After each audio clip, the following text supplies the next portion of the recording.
Yeah, I tried calling her hours ago, and she just decided to call me back now. Okay, just started the recording. Alright.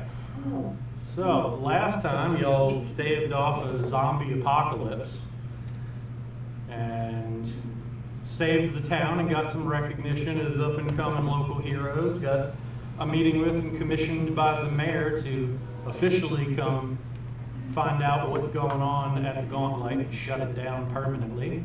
So y'all came back to the ruins and found a weird message in light in an ancient toilet.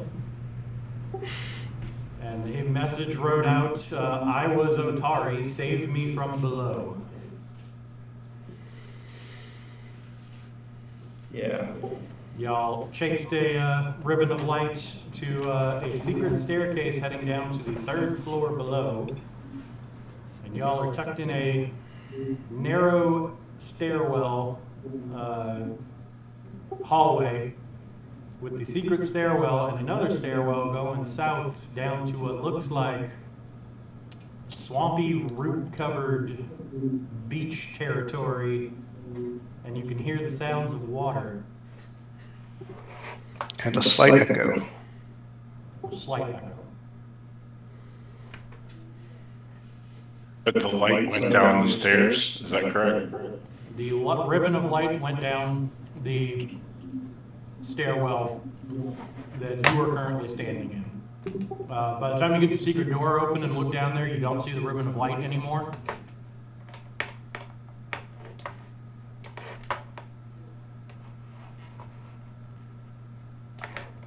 Okay, and this is the map that you have linked inside the summary is the current locale that we're at.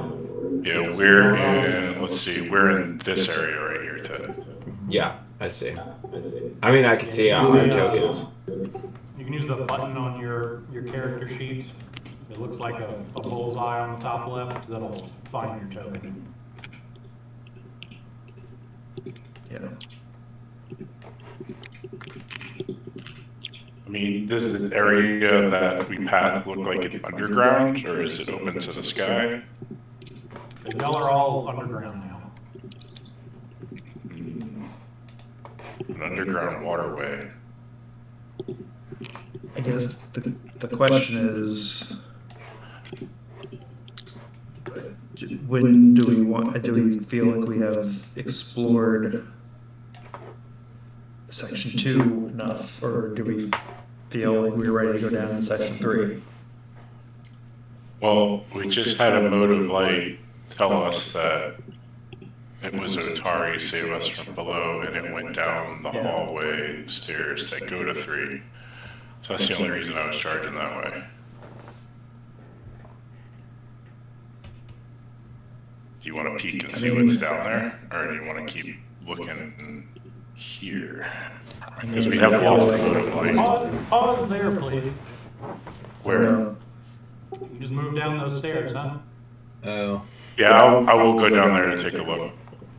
You have a torch on you, right? Yes.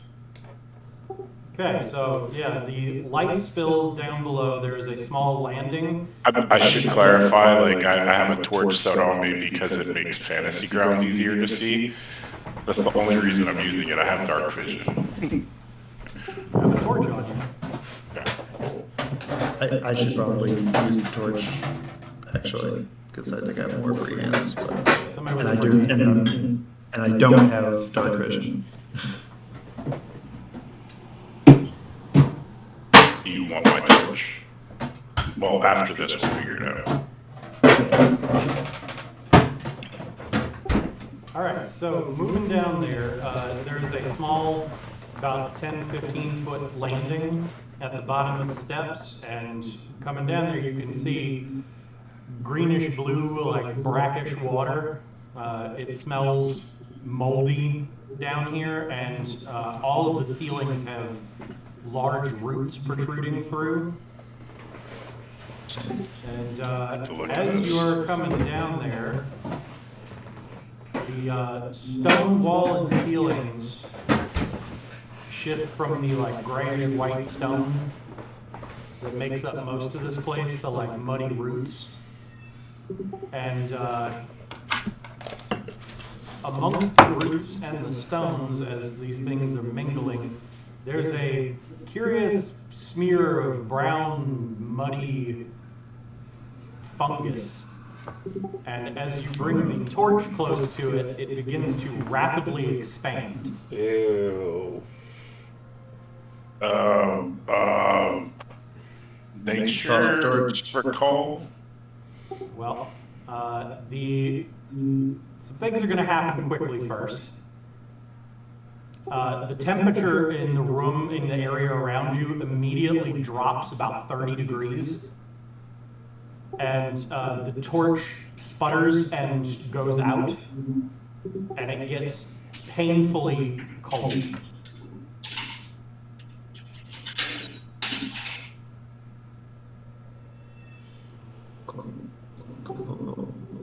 And you make a fortitude save.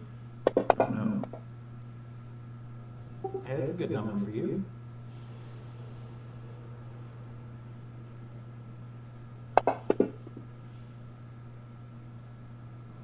All right, so you take a little bit of cold damage as it gets incredibly cold very, very quickly.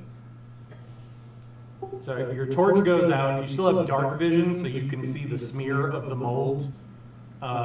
It's in the square right in front of you, like among the roots and stones, and it spreads out over your space and covers the ground and the walls and the roots and expands rapidly, sucking all of the heat out of that area around you, including from you. And it does this very quickly in a few seconds and it stops growing.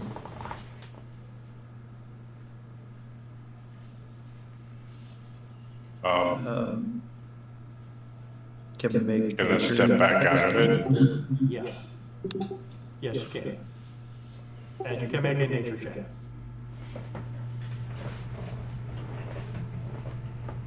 Nature check. Recall knowledge. Nature.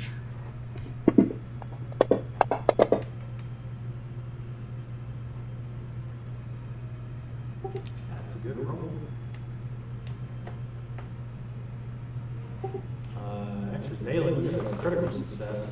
Both of y'all can recognize the effects of brown mold that reacts to open heat sources. So, Balin, this is probably a hazard you have encountered before underground. You just, with all the roots and vegetation in this area, you did not recognize the sign of it before you stepped right underneath it. Okay. So, you know, if there's an infestation of brown mold in the area, it will, it feeds on heat to grow, but it has like a limit. So it won't continue to suck heat from the area after it's fed. But if we brought more down there, then it I want to just do a quick experiment. I took a step back. I'm gonna tie the end of my rope to my torch. And I'm gonna relight my torch. And I'm gonna toss it like 15, 20 feet into the room. Okay. Yeah, you toss it and it like clatters down to the floor there. It kind of sputters a little bit in the moisture, but it doesn't go out, and the mold does not expand again. That route might be clear. If y'all are willing to chance it. Start pulling it back Maybe a in. sign that there is more of this mold elsewhere. Yeah. I mean, if we don't bring torches, we should be fine, right? That's It true. does not respond just to like heat from bodies, it responds to like open flames mostly. So we just have to make sure the lone human can navigate. Since we can't use torches. Use non-heat producing light. Yeah, they have like, I'm sure, are there light spells or whatnot that? There are. Do we have access to them? Is the important concern. I don't know. I do not have one. I have explosive flame bombs. No. That probably not. You know, that's a good way to test a room. Let's not use that as our source of. We should remember that we are underground, and the foundations might not be as, predictable as ones that were laid by man. Let me see here. I do have Cavern Lore, though, so I imagine you could use Cavern Lore to try to see how strong a passage is. Or maybe to identify spaces where brown mold would thrive.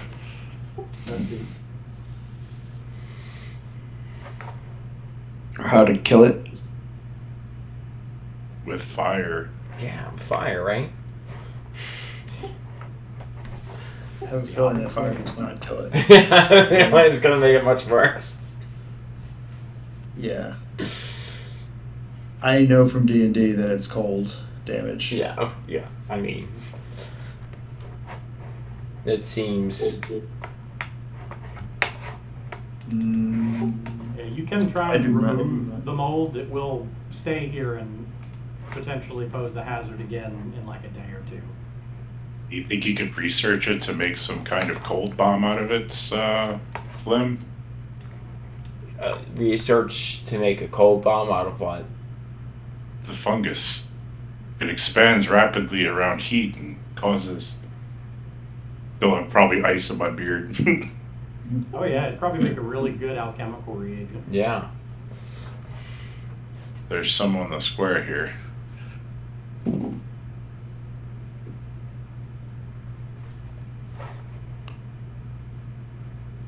Yeah, there are cold bombs. Do they have does it have an effect if it interfaces with like living tissue? No. Okay. No, on y'all's rolls, it's not dangerous. Like, you can interact with it. It's just sufficiently hot heat sources will cause it to, like, trigger a growth period. Oh, wait. But it doesn't feed, like, on body heat. So if you made like a sack of it and put it on one of his explosive bombs. Functionally, that means if you want to get the recipe for making cold bombs, this would be the kind of stuff that you would stick in a cold bomb to, like, just stuff that's in a tennis ball with a match head. Yeah. Because it would just suck all the heat out and then pull that from the atmosphere to make everything around it cold. Yep. Well, I should start harvesting some of this material. Yeah, it's a little sticky and smells funny, but I mean it's useful stuff. So par for the course for alchemical components. Hey, let's be fair, after coming out of here, we are sticky and smell funny too. Alright.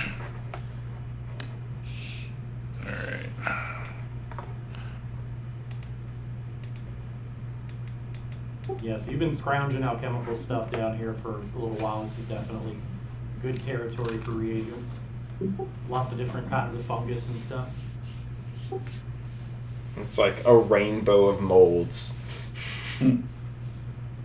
Yeah, this area down here is probably where a lot of the mold and moisture on this level is coming from, because there's, like, going down to the bottom of the landing, there's a lot of water down there. Is it moving or still? It seems pretty still.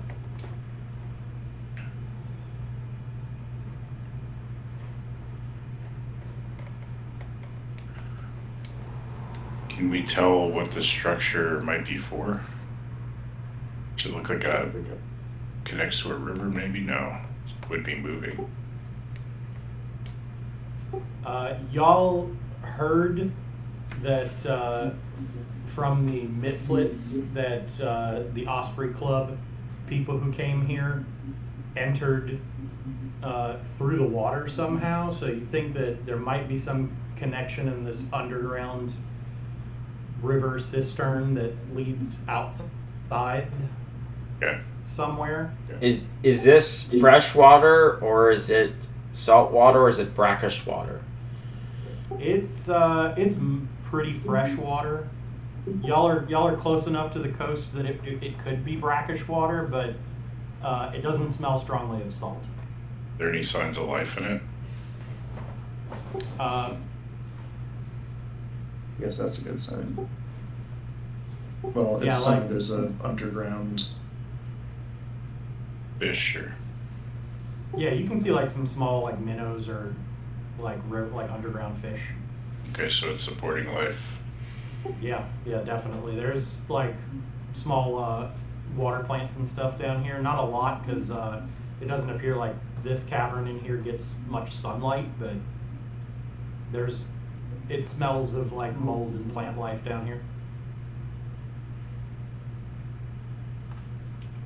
Are there any anything in here, if it's naturally dark, that has like a luminant quality? No, there's nothing like bioluminescent here. What's this across the way? You can barely see.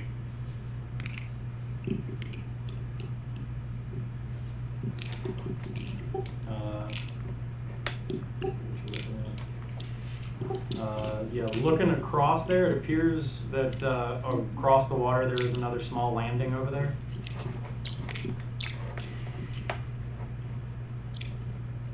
How deep is the water?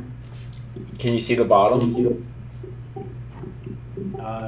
With y'all's dark vision, it's murky, but you can see that as soon as you step off of this landing, it drops pretty sharply and looks to be 5 to 10 feet deep throughout most of the cavern.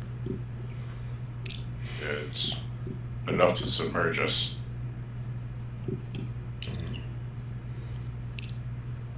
There's something over there. I can't quite make it out.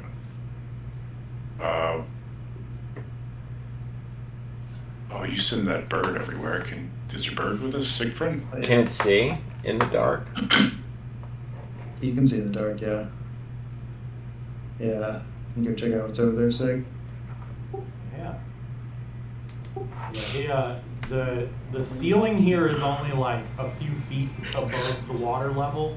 There's a lot of like low-hanging roots, but there's enough room for him to fly through and go and check it out. And he is over there for just a moment and flies back and says, "Yeah, it looks like some kind of like boat launch or something. There's a bunch of old ruined boats kind of stacked up in a little landing there. There's another set of stairs also." No, interesting. Should the stairs go down or up? Up. So maybe we need to go and find the way down. Yeah, we can come back to this. It sounds like this is just an entry point. I mean, I'm hesitant going into this underground water. Yeah, I don't want to go wading through this either. Is there I'm any still?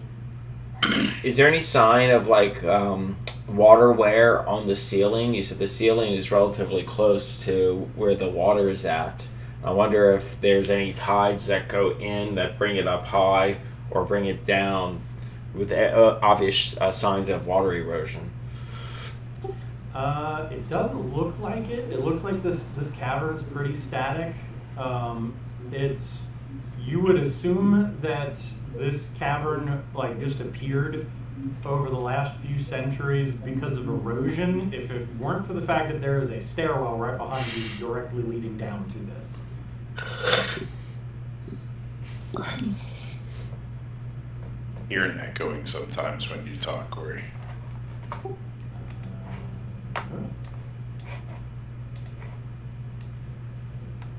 I might be coming through. Yeah, I'm coming through Ted's speakers, microphone.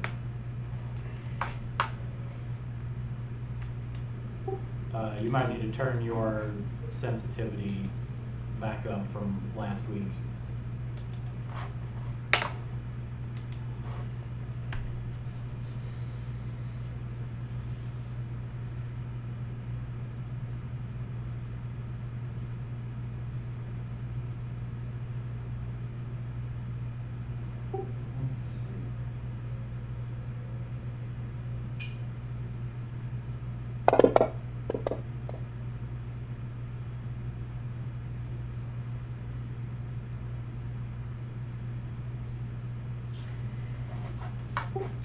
Which elder? Balin is still standing at the intersection with the stairs going down. But have we pretty much covered everything that's in here before it gets to the water's edge? Yeah, it's just a small landing at the bottom of the steps. I said we find the other stairwell that goes down to the landing upstairs. Yeah. I mean, it's probably. I imagine this is. We might find one of the missing Osprey Club. Yeah, but who knows in what condition or whether it's. Is there a check that we can do to try and figure out where that stairway we can see across would come out above, approximately? Like orientation or something? Maybe cavern lore? I don't know.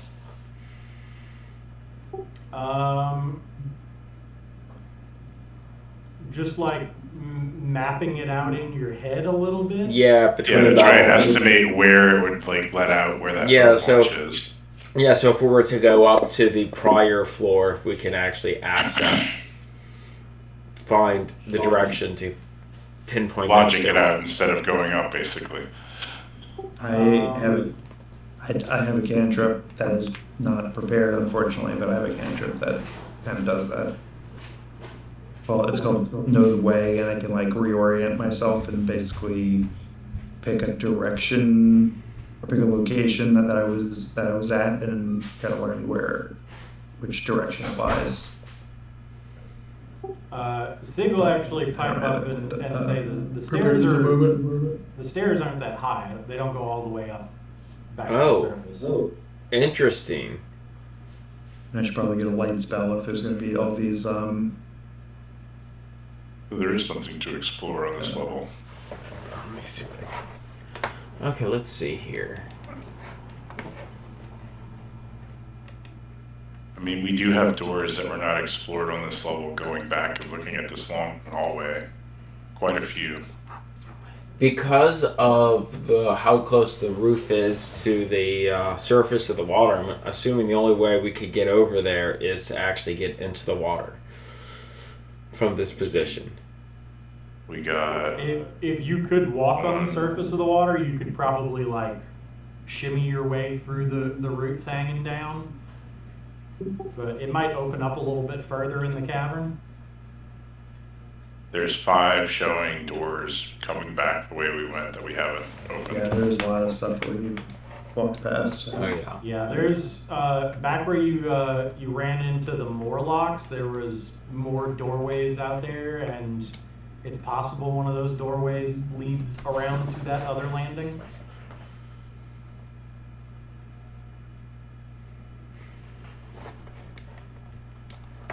You know, you can always explore those areas. Yeah. I guess Atari has been down there long enough. It's more of a long-term goal. I mean, the words came down onto this landing here, right? No, they went down the stairs that were down there. Okay. So, I mean, do we want I mean, if Otari is 400 years old, it's not really anything that a couple days is going to change. to? I mean, yeah, but that feels. Also, looking at the way this place is laid out and the maliciousness with which things have been thought out, that could very well be a trap.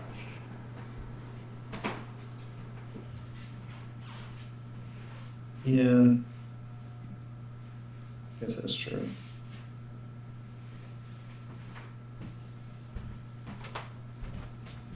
Like, half the rooms we've kicked into have almost killed us.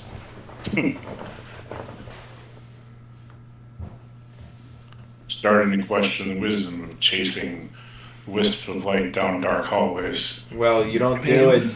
Normally, you don't do that on the surface, right? When it's on top of the swamp. But it's to help someone who's probably long dead.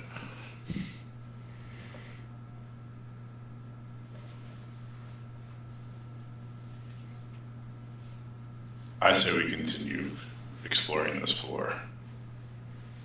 Well, let's do it. Sounds like a good plan. Yep.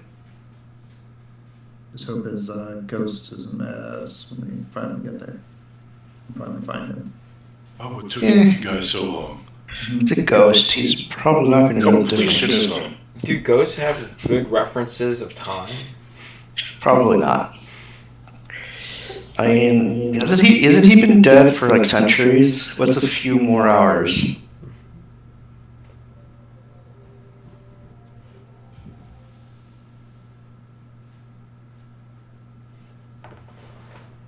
Alright, I See- backtracked on the map.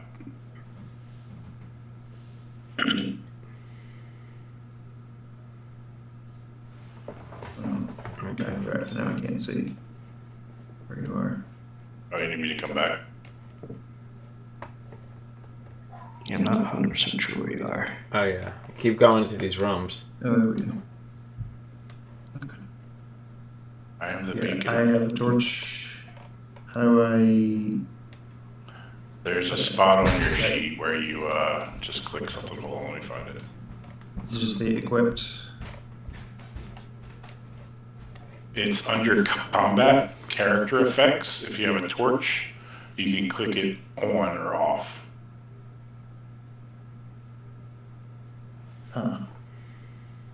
Do you have a torch? Yes.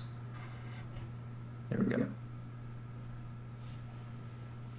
That is. I'm going to click mine off if you're going to have yours on. Yeah, it is very helpful for me because it is otherwise it is really dark. I was a scary combat tracker, Corey. What? Nothing happened there. Pay no attention to the man behind the curtain. That's fine. Everything's fine. All right, Alright. so that is the end of the hallway y'all just came down. There are a pair of double doors. We could also go back to the beginning down south, and there's double doors down there, and 3 single doors along the other wall. Any preferences? No. Nope. We need to do it all, so Yep. Boom, baby! All right, opening up into this room.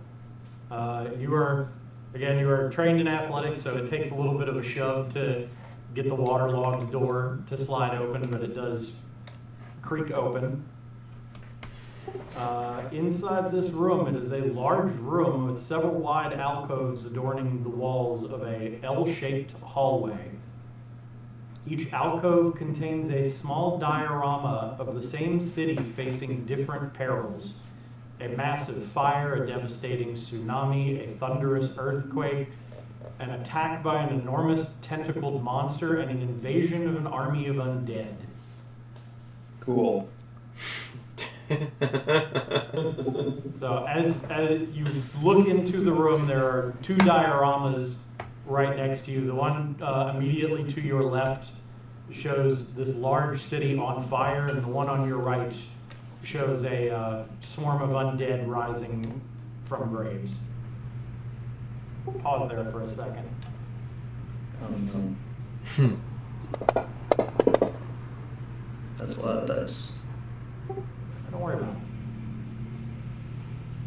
it. You keep saying that. I don't think that word means what you think it means.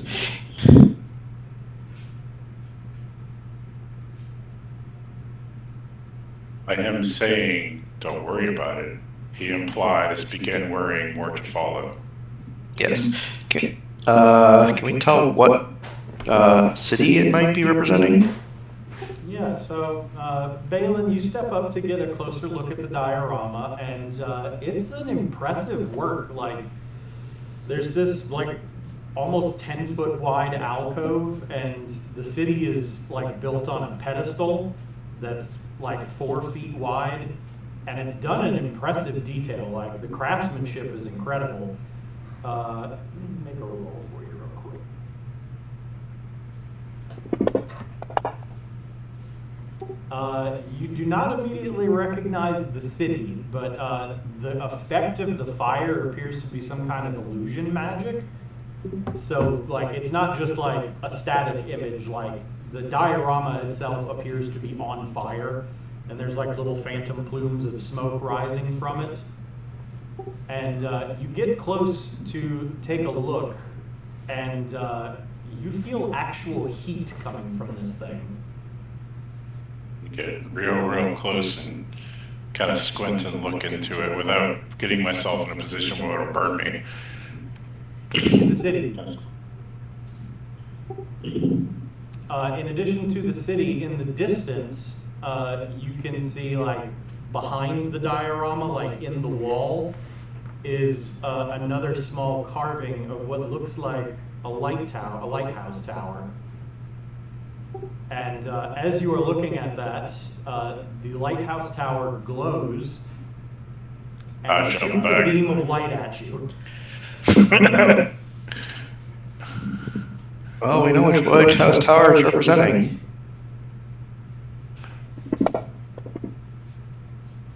Oh, that's bad. Oh no, that's what I say. That's what's happening. That's a lot of damage. Jesus. Oh no. So yeah, while y'all are watching, Balin steps forward and is admiring the craftsmanship, and from inside the diorama, a beam of red light fires out and blasts him, and he falls to the ground on fire and badly wounded. I'm gonna apply all that damage. Oh, it did. Wow. Yeah, it did. You go down. You're at 0? Yeah, he drops unconscious. He looks badly burned. Unconsciously trying to pat out my beard. As I'm following him. So yeah, he's unconscious and dying. Yeah, We rested, right? Yes, y'all got all your spells back and everything. Okay. I can. Do you want to heal him, Flim? Or yeah, I'll do an elixir of life. I'm really sensing the urgency here. Yeah, I will feed him an elixir of life. Sigh. Do you want to roll that, Balin? No. Okay, I'll roll it. Yeah, you got a healing button on your sheet there. Yeah. Oh, me? Or Ted? Ted does. So you And target then him. And let me target him. Elixir of life. Okay, so yeah, target Balin. Okay, it appears that I've targeted you, and now let me go to my elixir of life. Here it is, and I'll just roll that. Not bad. I hate this place. Freezing me, burned to death, 2 rooms back to back. I spit at the diorama. This place is terrible, but stop tormenting the magical trap. So if the amount of Are you listening to damage, yourself, Thorin? That's ridiculous. if the amount of damage from the miniature scale model scales out appropriately to the actual size, that thing is super powerful. Yeah, I'm just gonna go lay in this hallway for a minute and try to compose myself. Okay. Yeah. Got 9, so. See, So, where's yeah, my medicine? Thorin, it seems like this entire hall might be trapped. So antibiotics. Probably about this. Yeah, this entire place is a problem. This hall in particular. So should we just leave this room? Yeah, let's just close the door. We can come back later. Can you untrap it? Disarm it? I don't actually know if I can untrap magical traps. Look, there is a diorama of the city being destroyed, but the tower that we're exploring, I believe, was in the background on the wall, and that's what shot at me. Yes. Is that in the other alcoves as well? Can anyone see from this angle? Let's not Anybody wanna get go inspect? let's not trigger more of the traps. I think this is important. Let me heal myself. Well, yes, you should heal yourself, And but I'm just You going to have the shut. shield spell, which I can. I'm going to can- pull the goblin out and shut the doors. 3 wounds is out of combat, right? Yeah. Is Flem going to resist me pulling him out of the room? I'm back no. unconscious. Jesus Christ. I quietly went to lay in the hallway, and when y'all come out, Balin's just a pool of blood and a surgery kit on his belly. Roll a d8.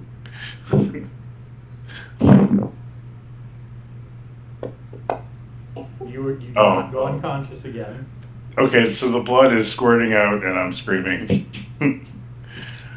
Thorin, put your finger here! I'm going to cast Soothe on him. Okay.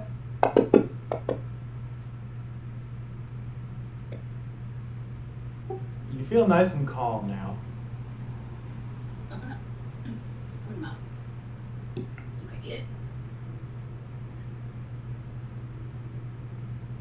Very good.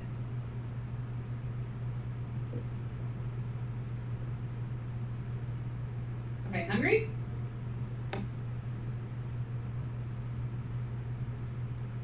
And for 1 minute, you have +2 status bonus to saves against mental effects.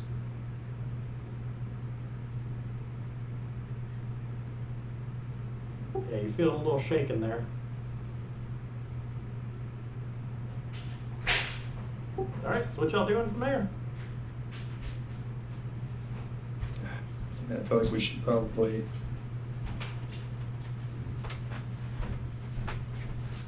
You gave him the laxative at noon. I gave him the laxative maybe around 11, and then the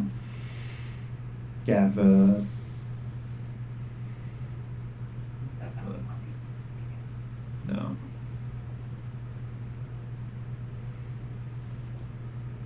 Alright, so y'all shutting this door and leaving it alone? Yes. We'll put a sign on the door that says trapped. Dead duck, do not eat. Or dove. How long will it be before I can use street wounds again? You can use it constantly. It takes you Okay. 10 minutes to make a check, and so 10 minutes later you can do it again. Okay. Yeah, I'm just gonna be in the hallway doing that for a minute.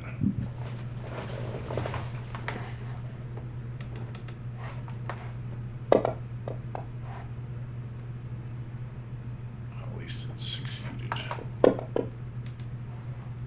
Not very well, though. Wow. Okay, let's just use a heal so we can move on.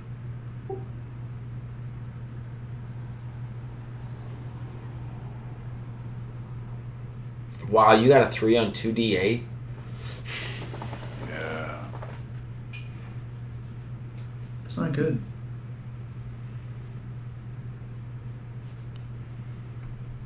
Are y'all cool with me just hanging out and trying to treat myself again?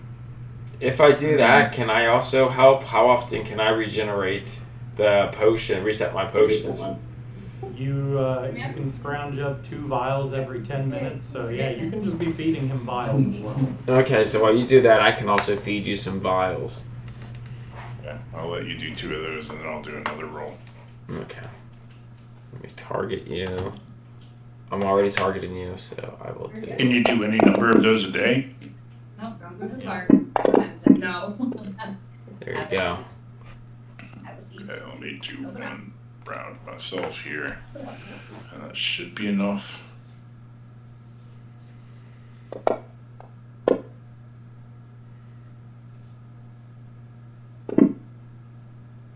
Wow, That'll do it. perfect. Yeah, you slather yourself in burn cream. I know, listen to the class. Hate this place.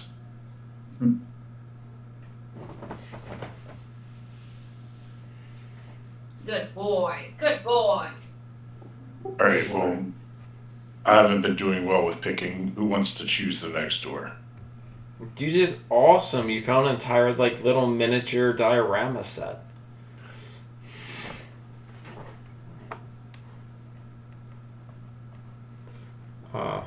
Have we already been into this door here that looks like it has this bathtub in it? That's where the wisp of light that went down the stairs was Okay. found. Yeah. And it said, I am Otari, help me from below.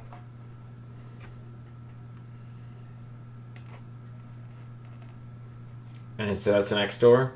You should pick that door. It's a small It's door. the closest one. Double doors are the dangerous ones. The small doors are the ones that are safe. Where's Thorn? Yeah, have to run affect the You door. want to check these? Maybe I don't want to die every room.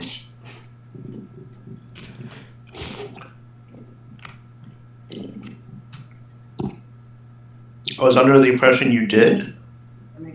Lost half my hair in a week. Yeah. This is ridiculous. Let's pull it. Yes. Yeah, your beard's definitely a little singed. I will check the door. It's the same as most of the other doors you run in here. The wood is kind of swollen and is resistant to being opened, but is not like barred or anything. Shit everywhere.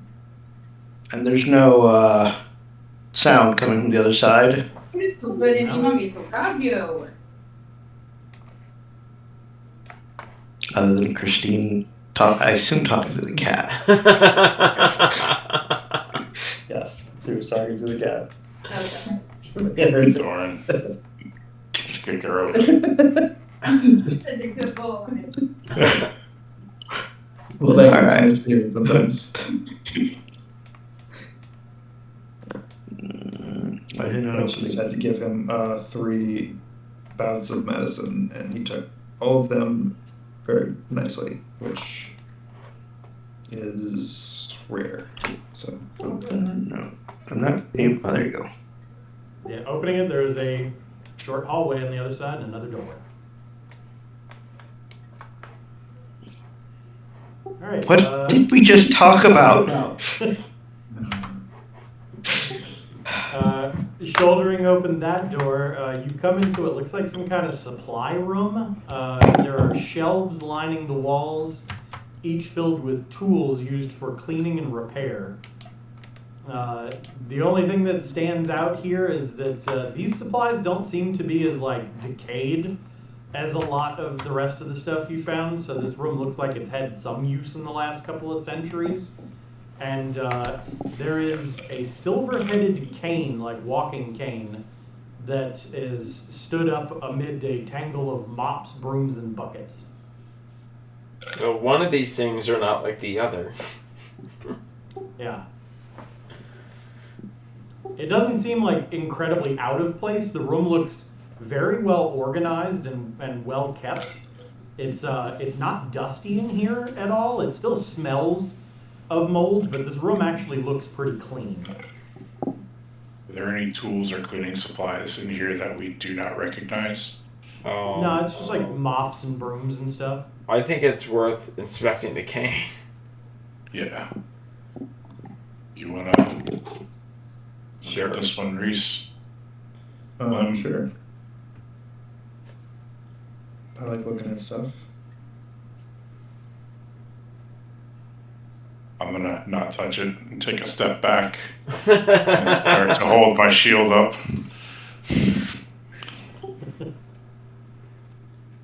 I will go and grab the stupid cane after looking around.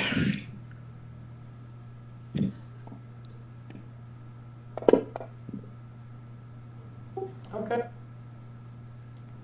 Yeah, it definitely stands out. Like you take a look at it amidst the pile of stuff, and it looks like it's actual silver, like not just polished steel or nickel or anything. It looks like real silver. And you are experienced enough and a deft hand enough with this kind of thing that it's got a little like twist latch on it. You're pretty sure it's got like a secret blade in it. Neat. So you try to extricate it from the pile of brooms and mops and stuff, and it is a little more precariously piled up than you thought, and the whole mess of it, you pull the cane out and the whole mess of it comes clattering to the ground, and it makes a loud noise. Neat.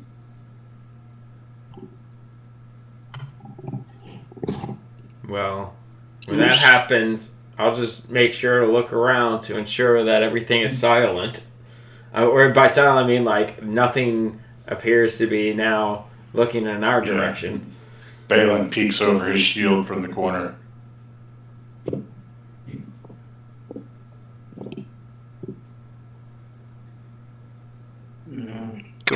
Just a cane this time. Listening to see if they hear anything change with the loud noise. It is quiet for just a second, and then the door to the north opens, Oh no. and you jump at the horrifying creature that looks into the room. It looks like whatever the twisted demonic version of a cherub would be.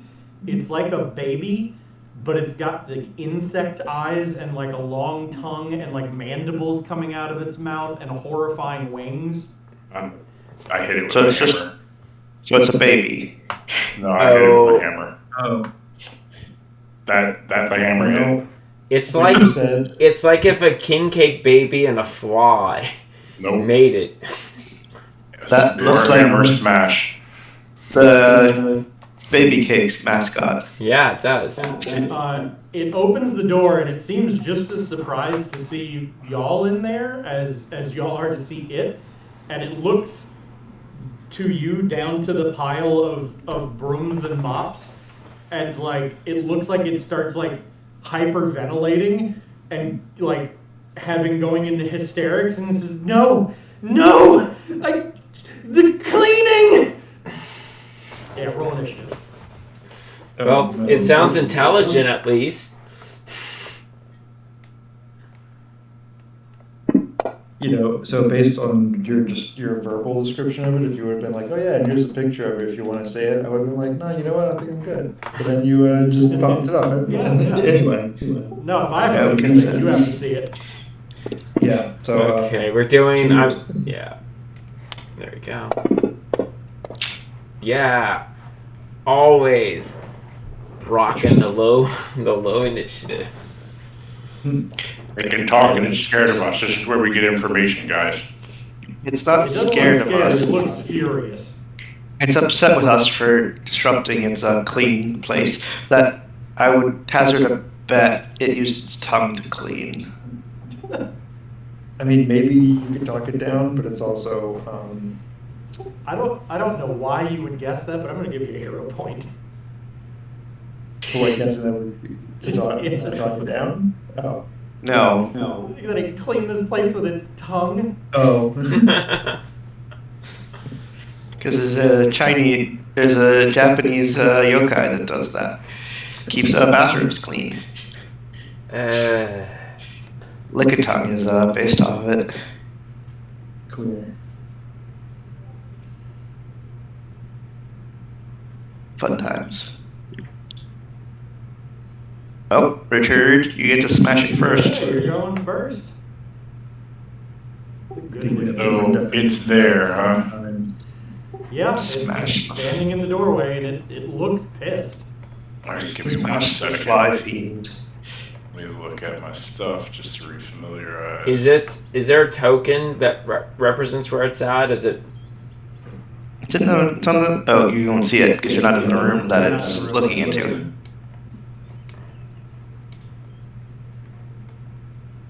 But you do hear it. You did hear it. Yeah. Yeah, I heard it yowl. I wanted to use reposition. What would I have to do to lead up to that? How do you want to try and reposition it?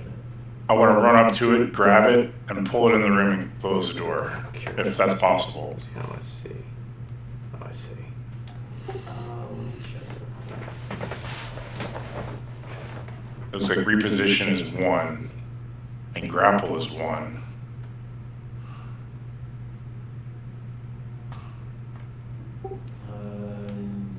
You have any free hands?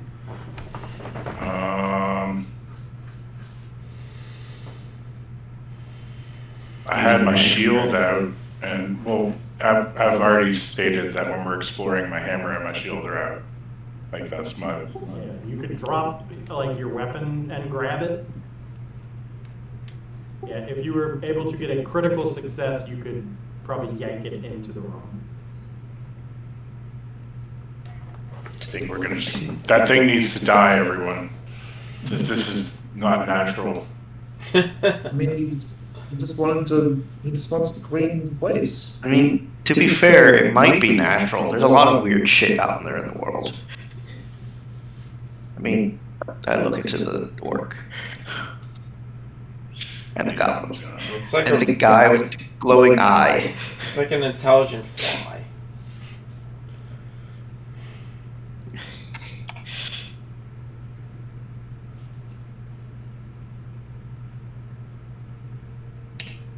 Oh, where's Carl drop? Where's Carl? He's all the way in the back. Why is Carl not here? Because he's all the way in the back. He's disconnected. He's pulling up the rear.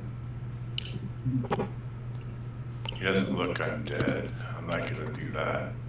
I think I'm just gonna hit him with my hammer. So it's gonna be a lot of fun. So let's go back up here. Crystal on Warhammer, attack 1.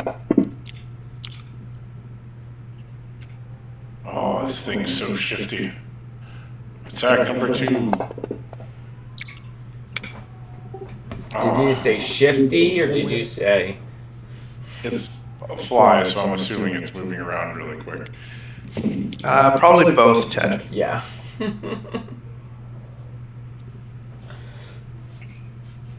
Okay.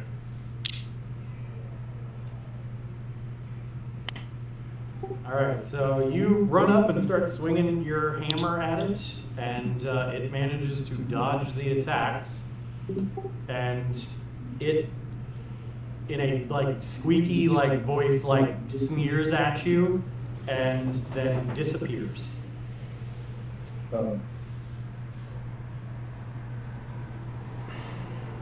That's neat. They completely removes it from the combat tracker. Well, it's gone. We're not in combat no more. What? Oh, we're still in round Restarting 3. combat. Still in combat. I guess so. I have the.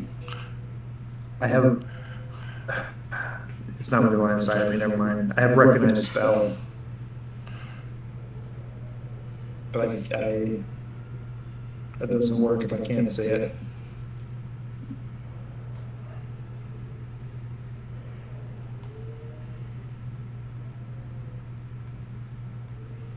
Yeah, from where you were at, you didn't have line of sight on it.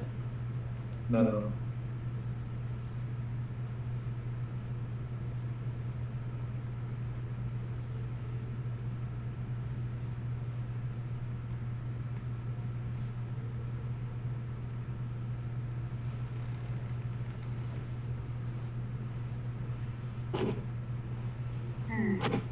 Well, Reese, it is your turn. Okay. Well, it's 1 minute here. Can I? I didn't say it, so I don't know. Yep.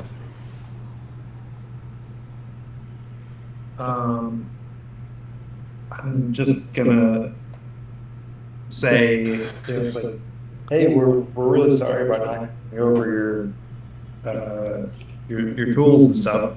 We can help you. Like, if you tell us how to fix it, we can clean it up for you. It's not that big of a deal. It'll be all right. weren't you the ones who like disentangled it? Maybe we can re-entangle it the way it was originally.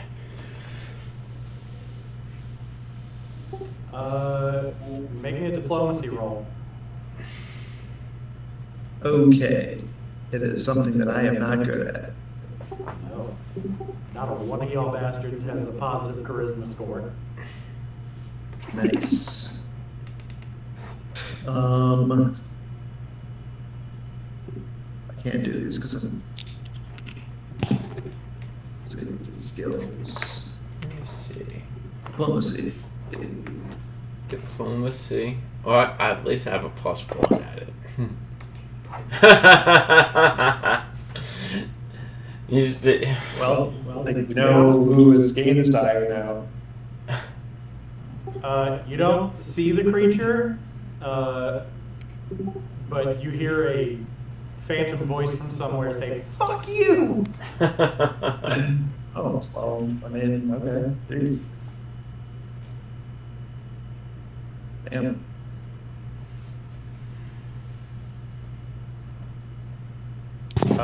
Can we tell where the phantom voice was from? From inside the room somewhere.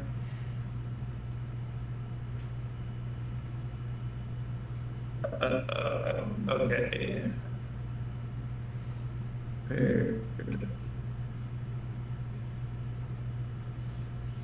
All right, I'm just gonna get shield then Okay. on my last turn because I can't make a roll to know what it is, right? 'Cause You I mean like a didn't see it. knowledge check? Yeah.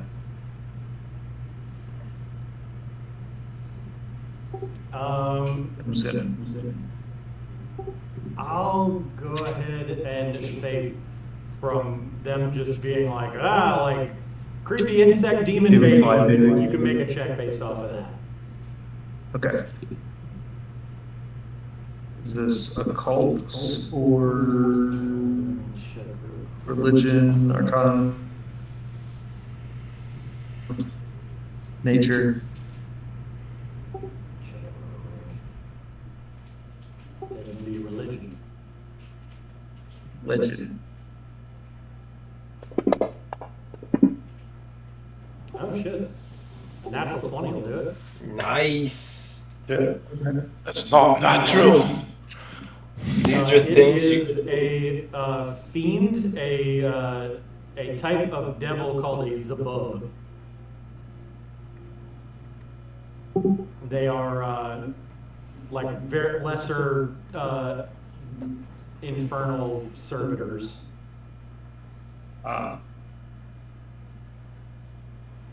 You get 2 questions. 2 questions. Any weaknesses? They are weak against holy effects. Let me make sure, double check that.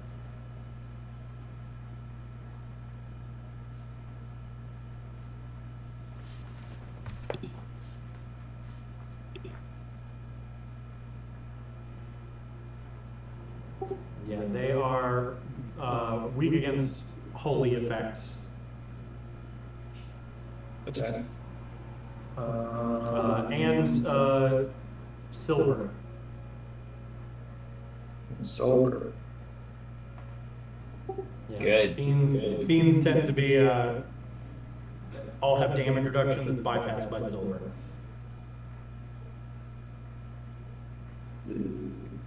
One more question. Do we know this or just Reese? He can relay it to you. Any resistances? They are resistant to all physical damage except silver and poisons. They're vulnerable to poisons? Resistant to poison. Okay.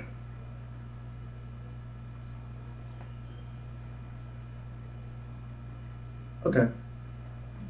Ooh, I think I have silver needles. I think you got cold iron. Oh, yeah. No, I think that the silver was like. Oh, you could use a Oh, did coin. I- Yeah, yeah, that's right. Okay. Okay, yeah, I'll relay that knowledge, and then I will pass it on. All right, Thorin, you are standing there with a cane in your hand. I guess I will attempt to open the cane since we need a silver weapon. Yeah, you give the head of the cane a twist and it unlocks, and it is a sword cane, and the blade is indeed silver. Do know this is going to shed blood in here at Icker and make this place harder to clean, right? Let me put that on your sheet so you have it.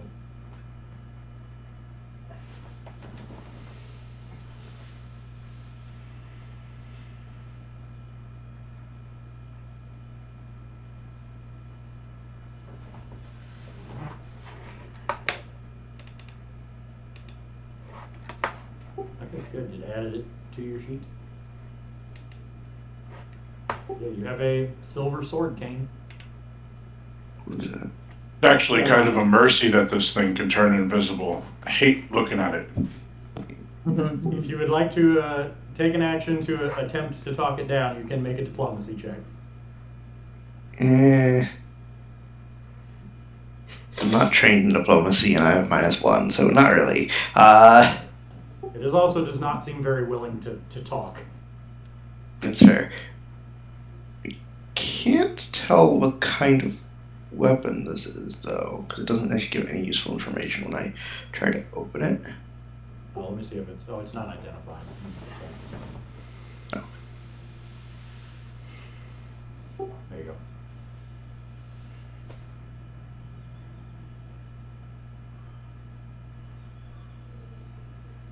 Alright, so it is finesse. That's good too. Important. Alright.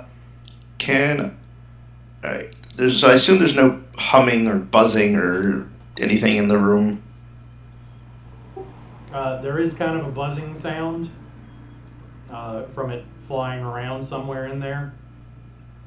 So you can tell that it is in the next room, but you'd have to seek to try and.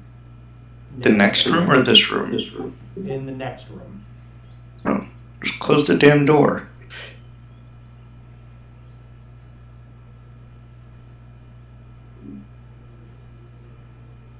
Yeah, but it knows that we're here, and it's gonna like.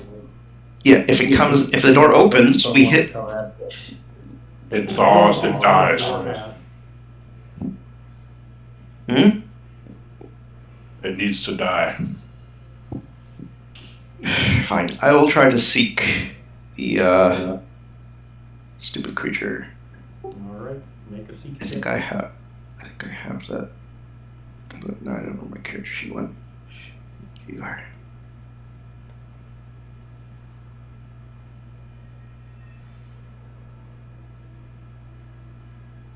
No, they do.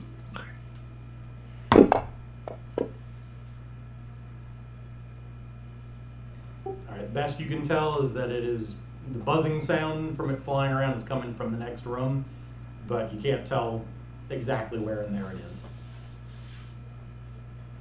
We'll give you a description of the next room. Looking past Balin inside, the walls inside have been painted like crudely and almost childishly to depict a horrific hellscape of burning mountains, rusting cities, and tormented souls.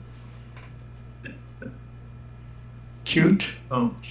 So that was two actions. Same room. Yep. That's the All right. next room to the north. So it's 2 actions. I have 1 more action, right? One more. I'm gonna kick something else over. Oh Lord, you're just gonna try to piss it off. It's not gonna run away if it's too pissed off. Yeah, you kick one of the shelves and it collapses. Oops. You're such an asshole.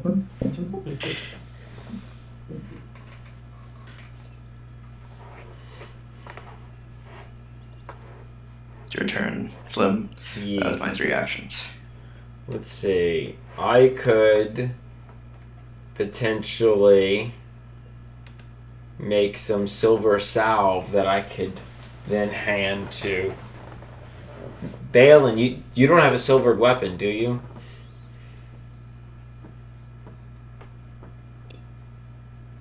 It's made of glowing amethyst. So, no, he does not have a silver weapon. Okay. Then I will spend my action to make a silver salve and deliver it to Balin. Okay. Do you apply it to my weapon, or do I have to do that?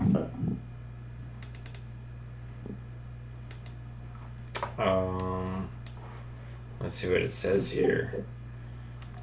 You could, with 3 actions, move in, spend 1 to make the salve, and then coat his weapon with it. Excellent. So I'll code it for you so that you'll have all your action economy.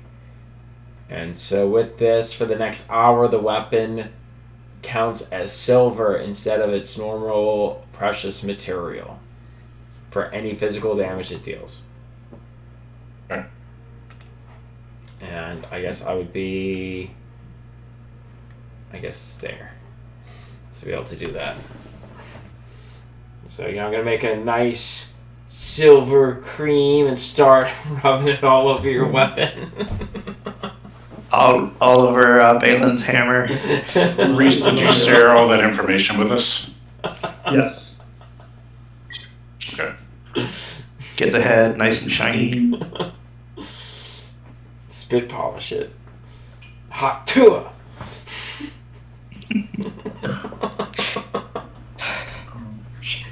Oh no. God damn it. What is wrong with you?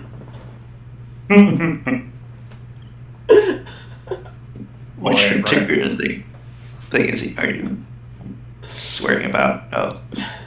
He just hawk tooled my hammer. Yeah, after he started polishing your hammer and getting the head all shiny. Yeah, I'm gonna give you a hero point for Hawk 2 and the hammer. Jeez. You're encouraging him. Solid teamwork. Way to support you, bro. Yep. Alright, I hate Grawl Drock is everything about next. this.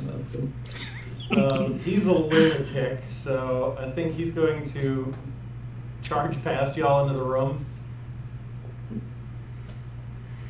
It's in there somewhere, bud. Good luck. He needs to spend an action to take his stance, and he's going to seek the creature.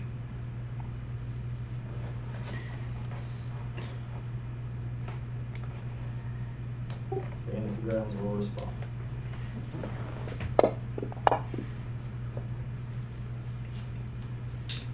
He does not see anything. Alright, Balin. Did it look like it might have gone off in any particular direction when it disappeared, or just poof? It vanished right in front of you. You did not see it move. You can hear it moving around in the room, but you can't see it. And I can't. I need to use seek to identify a direction. Yep. Okay. And it has weakness to holy, you said? Yep. Yep. And silver. And silver. Have You your are- sheathed you are weapon. sanctified holy, so if you have any sanctified spells, they would do holy damage to it. You might not at this level yet. I'm gonna move here, if I can. Mm-hmm. And I'm also going to try speak. Pathfinder definitely likes its keywords. We should probably close the door before letting it go out. It doesn't seem to be trying to escape. I'll be right back. Make your roll. Yeah, I'm just trying to find it. Seek, there we go.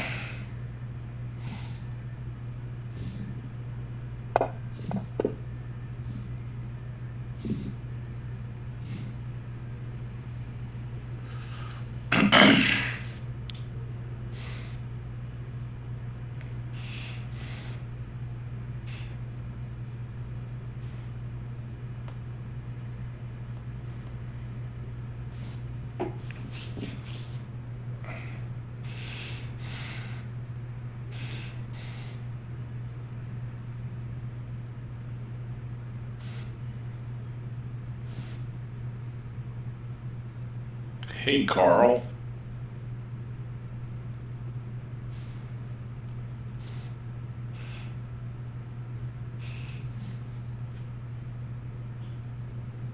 Carl and Dirk.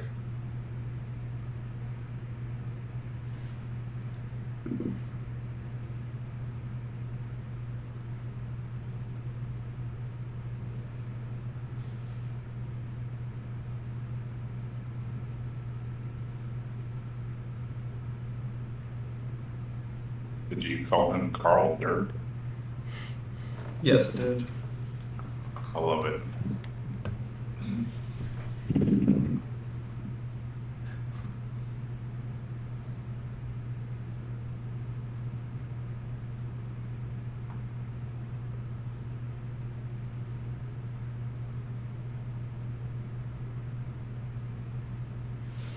Okay. Alright, that's a pretty good roll. You are fairly certain that it is right next to you, to the east, but it is in the air, like 5 feet above your head. I should be able to be hit by a hammer. You can take a swing at it. Let me put the correct thing on it. It is still hidden to you.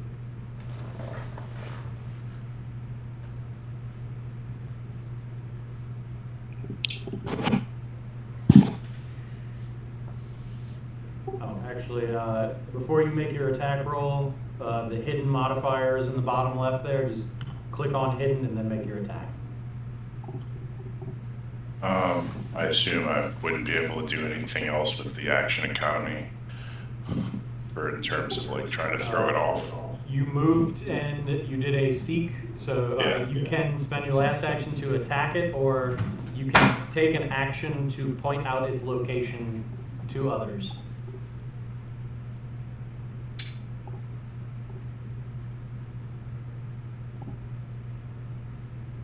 Like that. Second.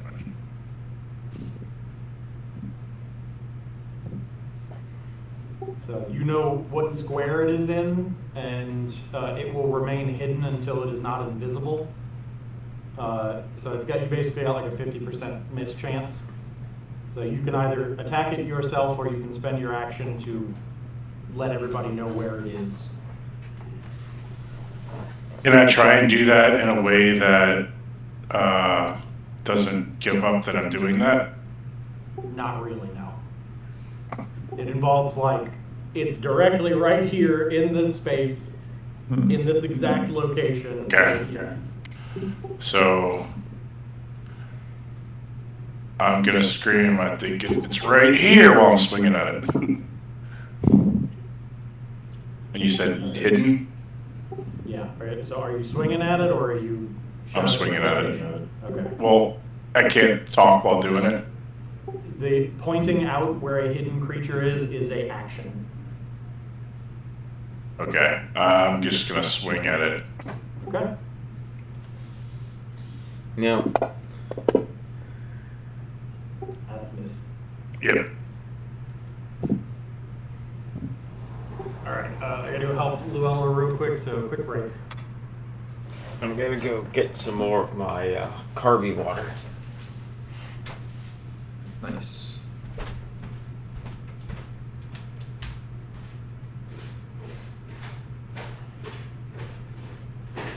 I should have told everyone where it was. Theoretically, it might act. If nothing else, it might move on its turn, so. That's true.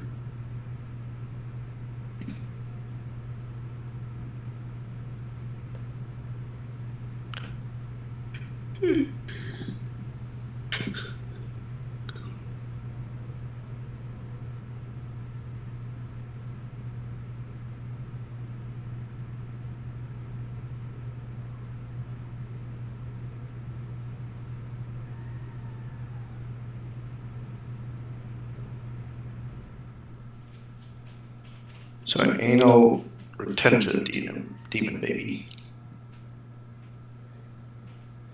Couldn't imagine any other kind.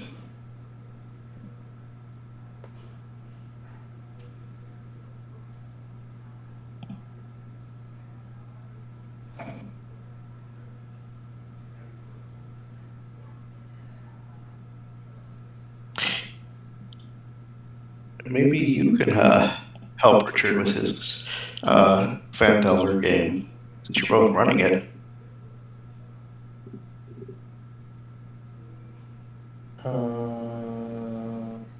Not like actually help like and play, but he can talk to you about it. We've talked a little bit when he was talking about starting to run it.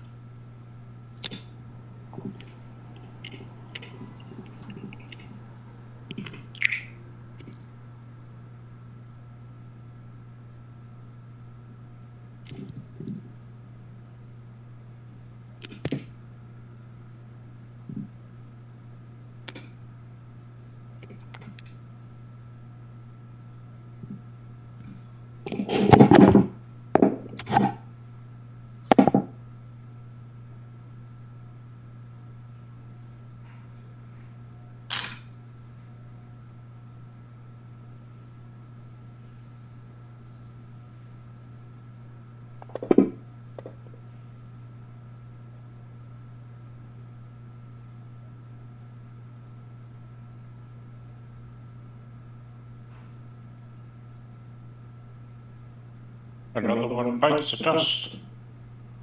Jeff, you gotta go somewhere. Do I? Yeah.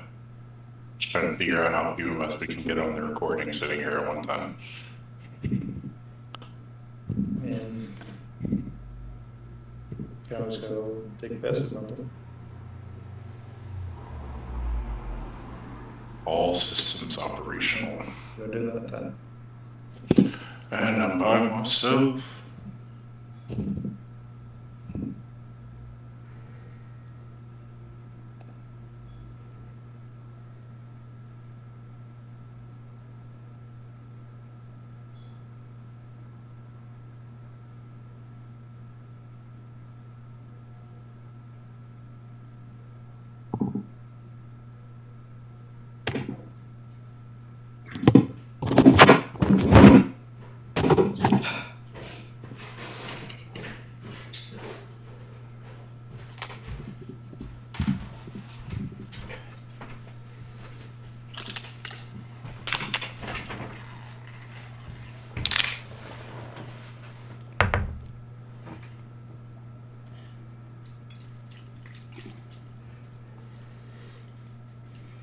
I've been trying to encourage myself to drink more water. So I got this 64-ounce water bottle and fill up one today. Nice. I mean, you could just chug one of the water bottles you have. Yeah, but that wastes a lot of plastic. No, I mean like the big one, the Keurig-sized one. Why would I chug 5 gallons of water? When I could bring half a gallon of ice cold water with me. You would be sure to, get enough water a day. Yeah, but it feels like it'd be wasting trying to chug 5 gallons. You'd probably die of water poisoning. Yep.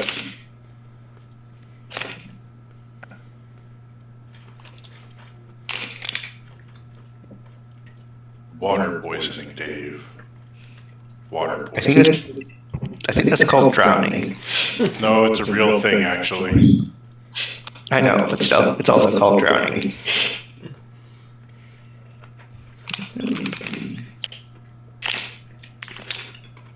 Why do I know this? Because I know multiple people who tried to drink 5 gallons of water in a night. And it Yes, I doesn't know. go I well know with of them. I know a few of them too.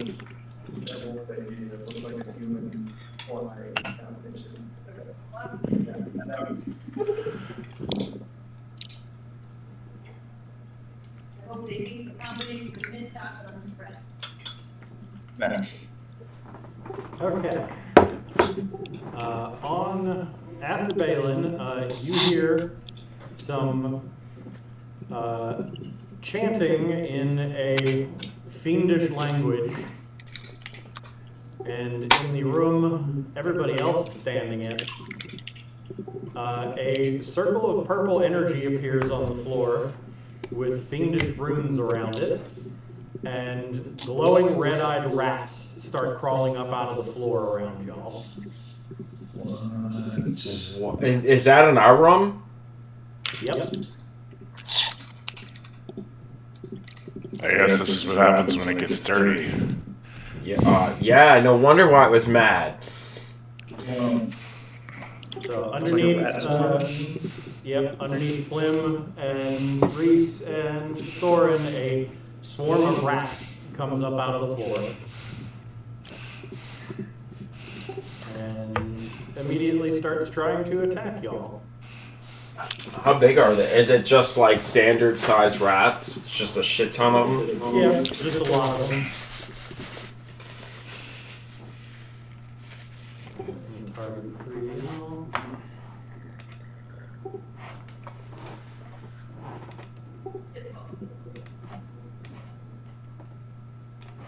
Alright, so swarms can occupy your spaces, and they spend actions to attack anything in their space. So y'all are going to make reflex saves to avoid taking damage. Okay. Nice. So neat. Get to roll our dice. Yeah, I get to roll your dice. That's awesome. You did well. Reese! Alright, so Reese failed, Thorin got a regular success. I used my heal on you, Balin, just so you know. I know. You're alive. Thorin takes no damage. Wait, how does that happen? Because it rolled 1 and half. All right. Point of damage. It has a minimum damage. And that's going to happen twice more. Oh. Nice. Goblins apparently are very good friends with rats. Oh, I can tango with a rat. Damn, 3 critical successes in a row. Goblins are as like shifty as rats are.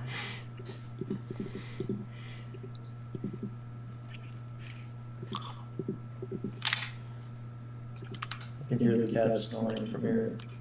It's probably like, I don't know, 6 feet away from me.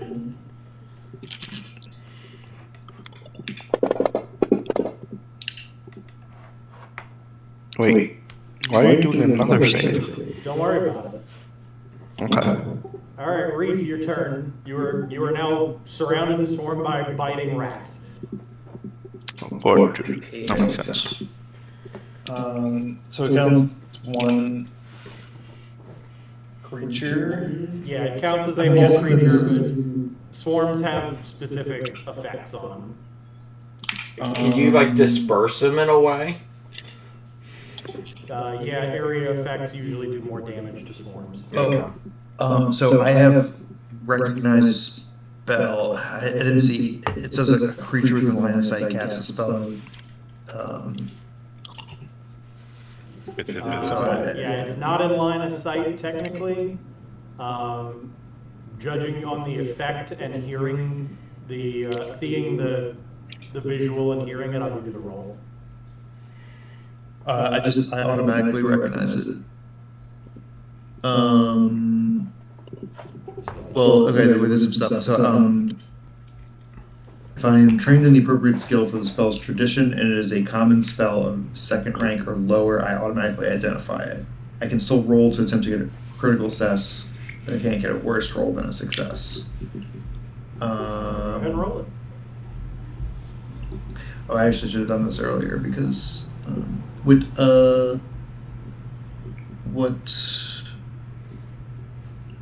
is the tradition?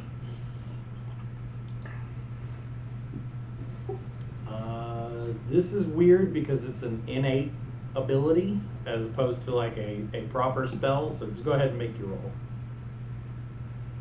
Okay. Just roll on occultism. That's good enough. Yeah, it's a summon animal spell. Okay. Yeah, so if I get a success, I correctly recognize. I didn't get a critical success, right? No, that's not a critical success. Okay. Okay. Yeah, so actually thinking about it, if I get a critical success, I recognize the spell and I get a +1 circumstance bonus to saving throws or ACs against it. Yep, that is nice. And that's just like a triggers automatic, an automatic thing. It doesn't cost me an action or anything. Yep. Okay. What you doing? So it just counts as a swarm, right? It's just one giant creature. Yeah, you can attack it as if it is a single creature. Okay. But if you have an AoE, it does more damage or has a stronger effect. Yeah. You can Well, identify it if you want to as well. Okay. So I basically have needle darts and electric arc, which targets 2 things. Can I target 2 things? Can I target it twice with electric arc, or is that? Mechanically, Does it it count still as counts one? as like one big creature. Okay. So then I will needle darts it.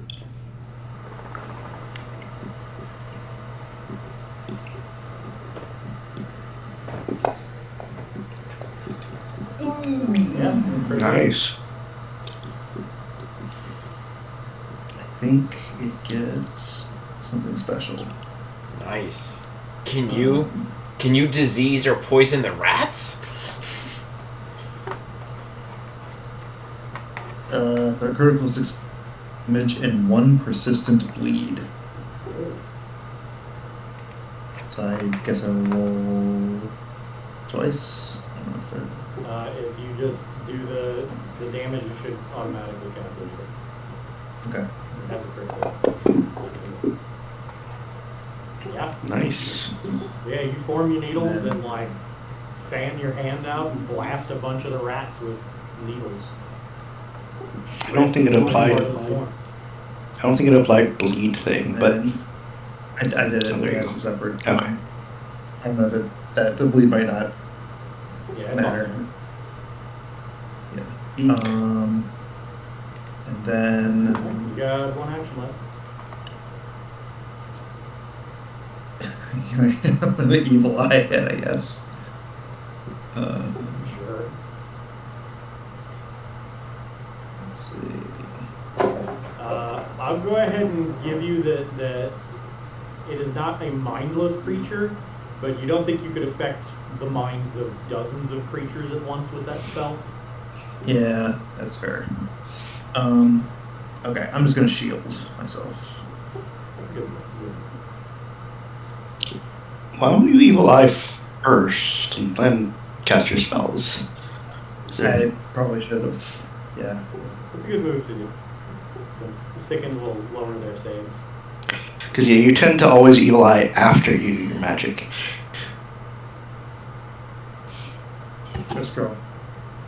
Alright, then it's Thorin's turn.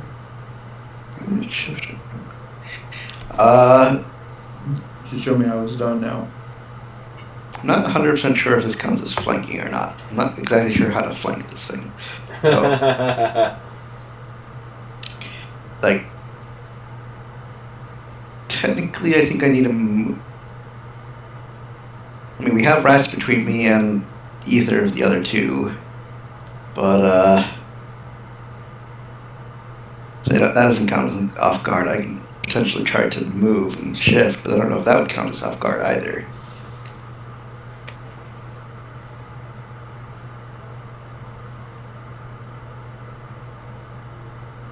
Is it currently off guard?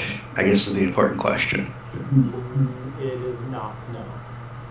Okay, so we're not actually flanking despite having rats between us. No, you are surrounded by a swarm of rats that is in all of your squares. The rats are flanking you.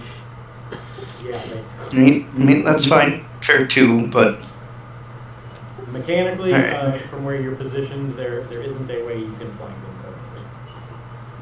okay.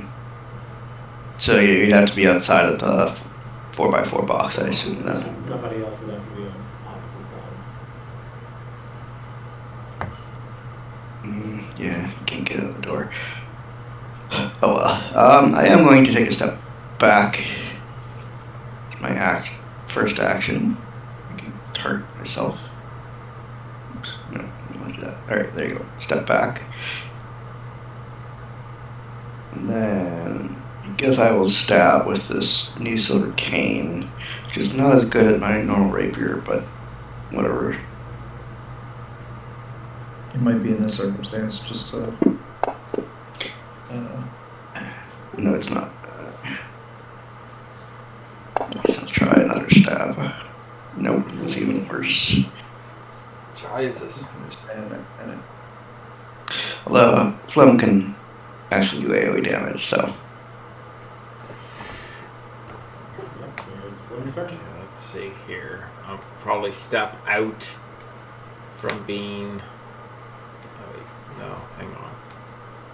Okay, let's see here. Step out from the rats, and I'm going to now create a fire potion, a fire explosive, and try to get a corner of this area, which should send some of the rats, I would think. Let me target the rats. Yeah, that seems fine. Let's jump over to here. Let's jump to my action. And let's see if I can't explode it in fire and death. That's it. Excellent. Okay, so now. So I think we need to. I'll wait until I say that. See how this goes.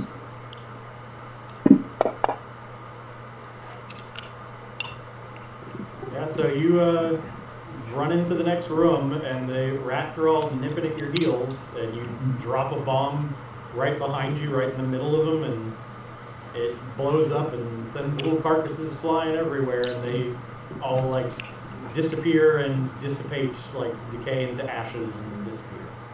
Boom! Take that! But importantly, fire does destroy stuff in the room, making it hard to get cleared. Hopefully there's none of that brown mold in there. yeah.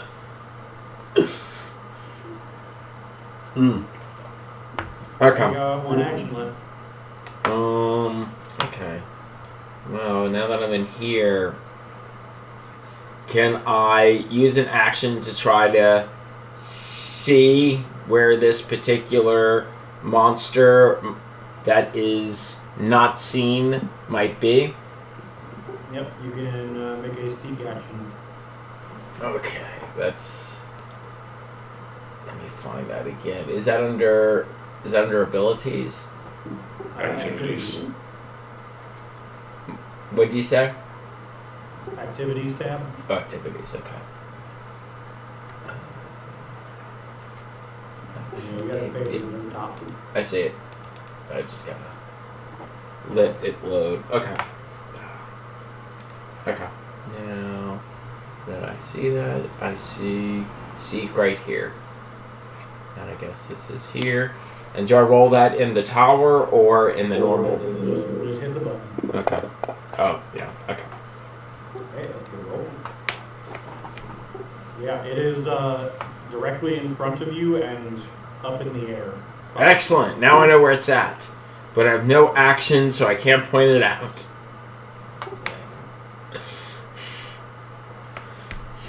Alright, so... But as a free action, can I at least yell out, "It's near me"? Yeah, but actually pointing it out enough to let it not only be hidden to everybody else takes a action to do. Yeah, I know. So, Crawl is going to seek. And no success. So he's going to attack it. Rank with me, Crawl. Actually, since it is up in the air, you cannot flank it. So he is just going to swing.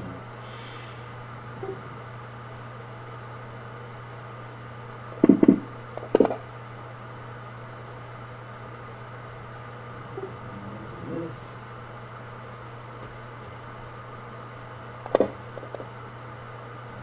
Natural 20, but misses on the miss chance. No. Mm-hmm.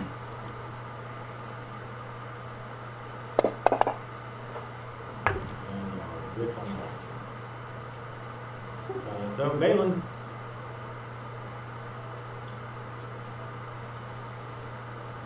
You have not heard or sensed it move from its position, so it is still in the same space and hidden to you.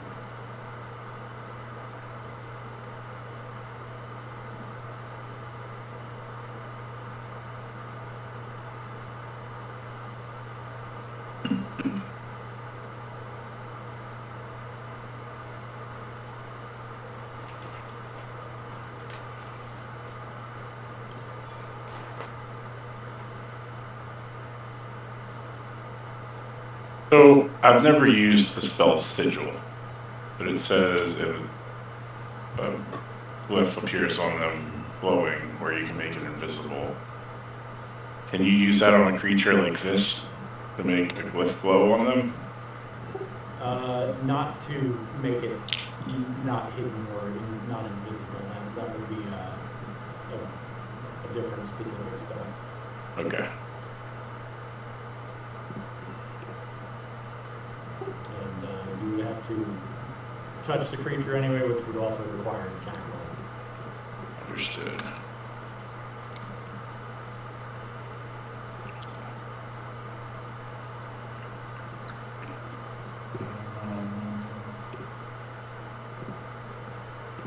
I think it's one action to point it out. Yes, and you still have it noticed, so you can point it out. Okay, I will point it out to everyone to the best of my ability. So I will put it back on. And I'm going to kind of like, just for flavor, close my eyes, recenter, and swing.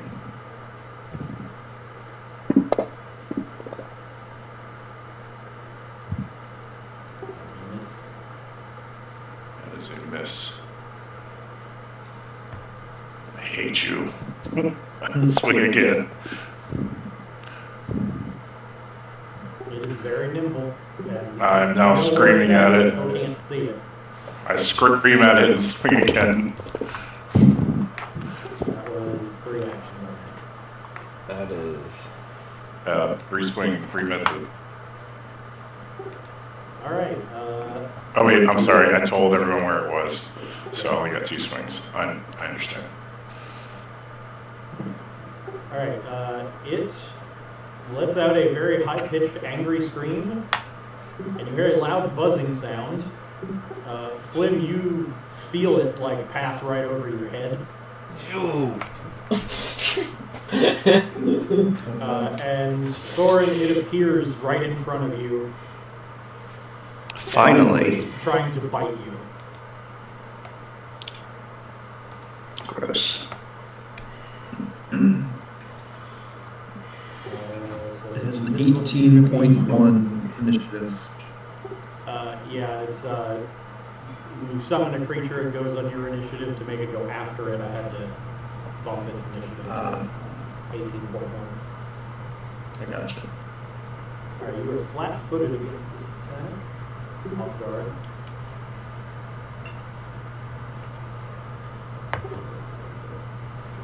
Alright, you are hit.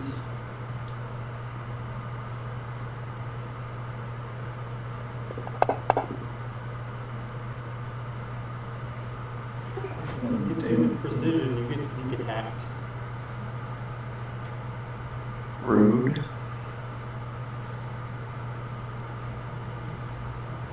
Also, I don't think I'm high enough level to ignore that yet.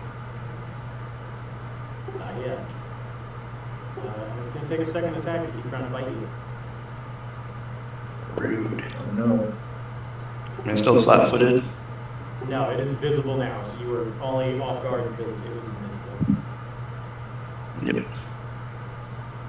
All right, Reese. Alright, it's right next to me. I'm gonna force barrage it for 3. Okay. So I just roll the damage 3 times, I guess. Yep.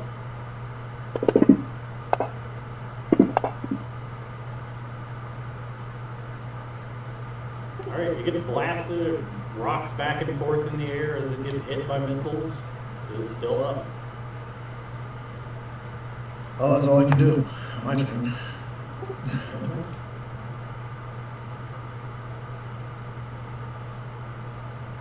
So I'm gonna do a little more damage, but you know. Or you've been getting chewed on the whole lot. Yeah. I don't like this thing.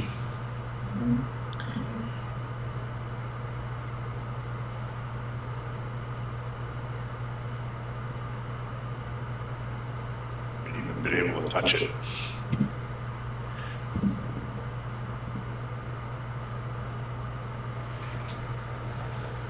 Alright, so I'm targeting it, right? No, I'm not. Targeting. The first thing I'm going to do is try to tumble through it. Okay.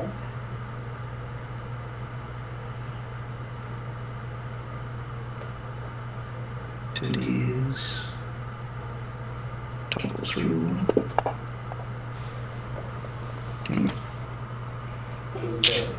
Back in the So- same room. Alright. Damn it, why didn't that work? Well, you always have a hero point you can use. True. Actually, it's true. 2 hero points, so I might as well use that You one. got an extra one. Yes, I will use a hero point. If I can remember how. Click it. There we go. Better. UV light. Okay. I'll be right back in a second.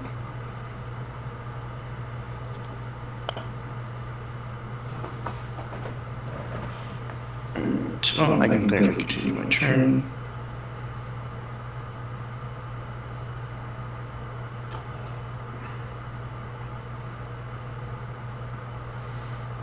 I'm thinking about just throwing a glue bomb at it. That means it can't fly no more.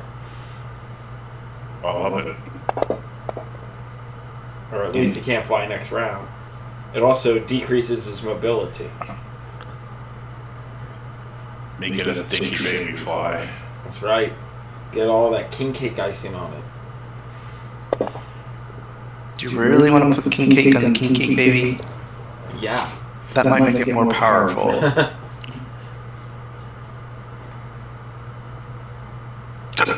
Well, it's your turn. Maybe it's already untouchable. What's that?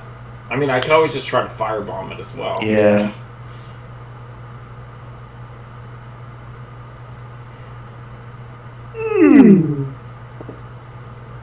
But this could potentially make it go slow because I have a feeling that it's really fast.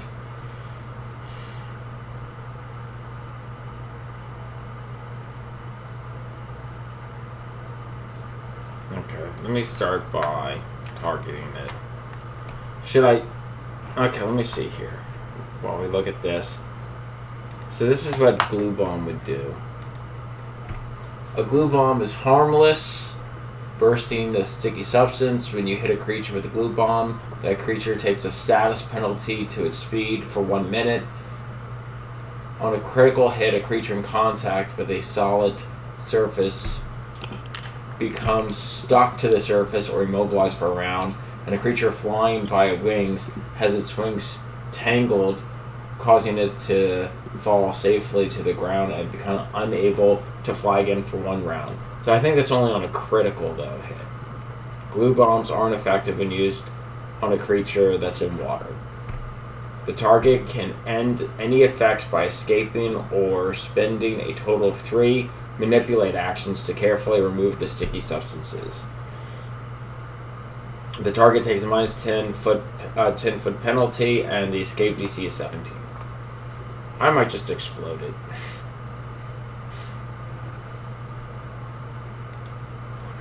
I guess I can roll, huh?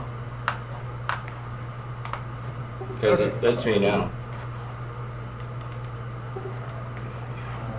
Attack missed. Okay, let's okay, let's see here. Let's see if we can't.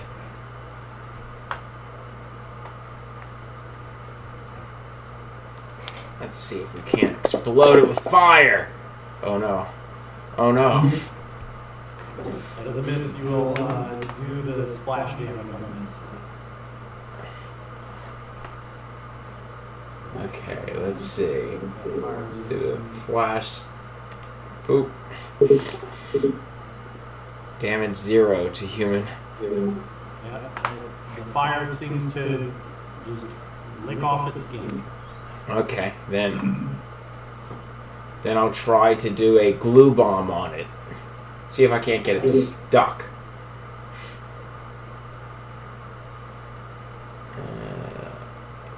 Yeah, okay, so do I have that encoded? Should I just do a glue bomb as +2?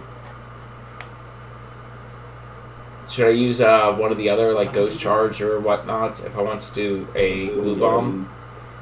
Yeah, just do the second attack. Okay. No! Oh, critical miss. Okay, I'm gonna use a hero point.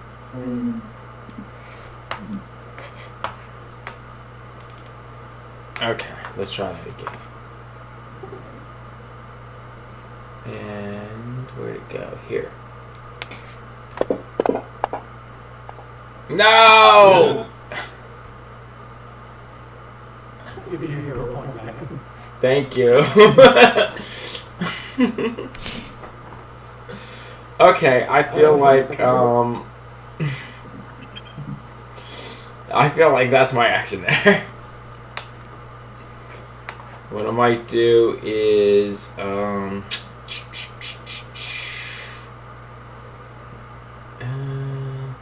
might just step back over here to open up the space. I guess right there. So anyone who wants to go can do that. And then I'm gonna move. Where is this? Okay, where's the combat tracker? And then there we go. Alright, Rock's got enough movement to get around behind him. So this is something like it.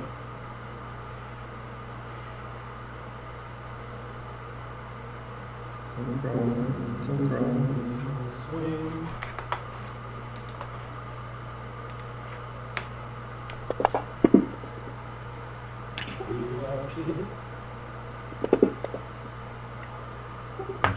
A little bit of damage.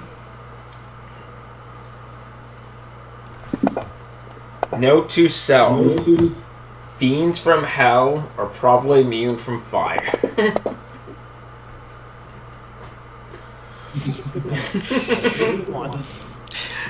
On the bright side, Ted, we found out your goblin is very effective against rats. Maybe you should continue focusing on that. Should I get like a pipe? Go from city to city? I guess. I mean, you could probably get some powers that improve your rat destruction. I'm sure there's at least one feat somewhere that deals with killing rats. Is there room in that room for me to come in there? There is. Can I move without moving real quick just to peek? No. What if I wanted to try and hit it with an AoE? It is in the middle of all your allies. Yeah.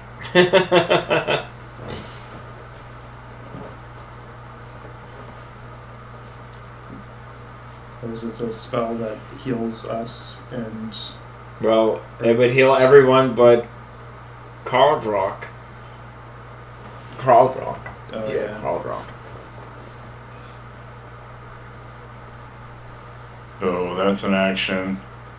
Can I do this as an action? Close the door. Yeah, you can close the door. That's 2 actions. Yep.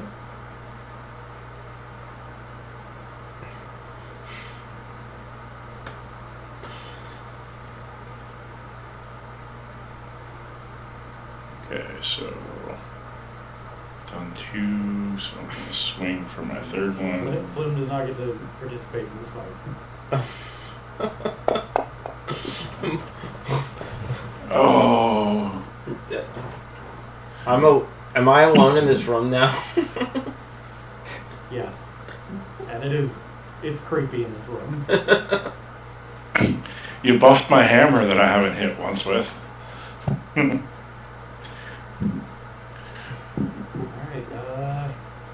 let's see.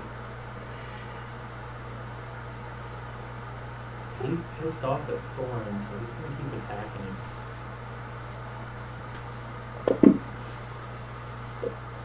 And it's gonna critically hit you. Holy shit.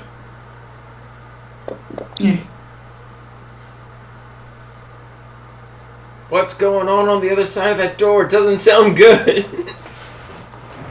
Oh, I didn't close that door. I closed the other one. Oh, the other one. Yeah, I closed the one behind Reese. Gotcha. Okay, with his second action, he's gonna turn and, let's see, we gotta obviously save a weapon, so he's gonna attack Balin.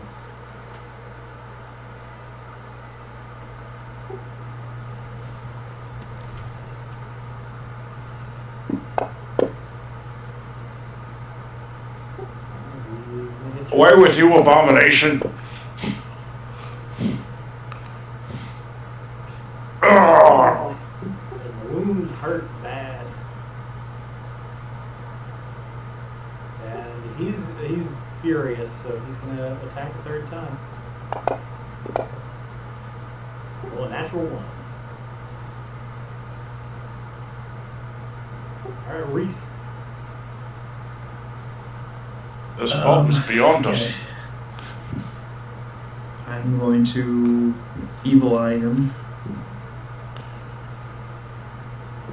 So let's make a save. He makes a save. Okay. I think he's still.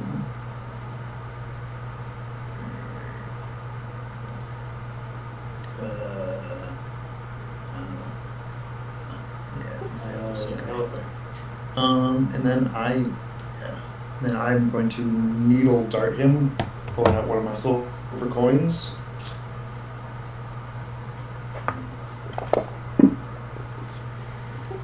I'm gonna hero point that. Okay. Since I rolled a 1. Come on, Reese.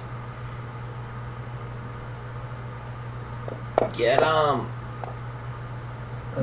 Still not good. Well, that's it for me. Move Thorin.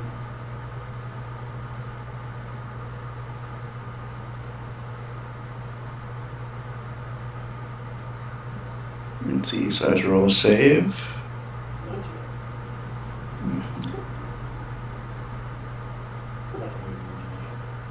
Alright, so this is Am I your done? turn. Oh. Yeah, you took You a got critical hit, fucked so you're up. dying 2. Hmm. Oh, So it's my turn?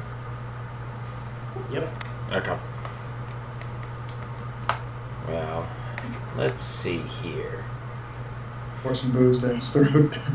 What's that? We might need to pour some booze down Balin's throat. who's, I mean... I'm gonna stick with... Thorin is unconscious in front of you. Oh, shices. Oh, okay. I will do that. I will move up here. One action, and I will pour a... I'll do a potion, elixir of life, and I will... Let me get my character up. Elixir of light. Oh, hang on. Let me do this. Let me make sure I'm targeting the right person. So I should now be targeting. Let me double check. Combat target. Yeah, perfect. And let me go ahead and boom. So you are awake.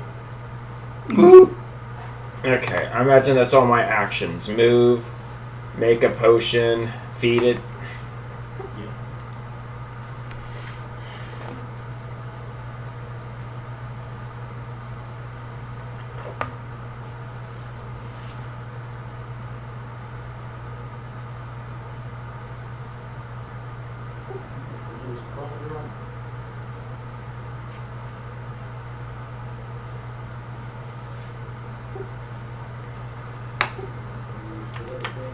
Off guard because Thorin's awake now.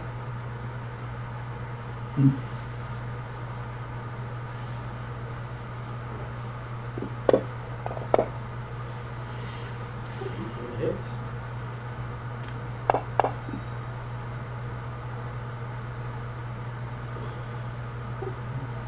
Heavy damage.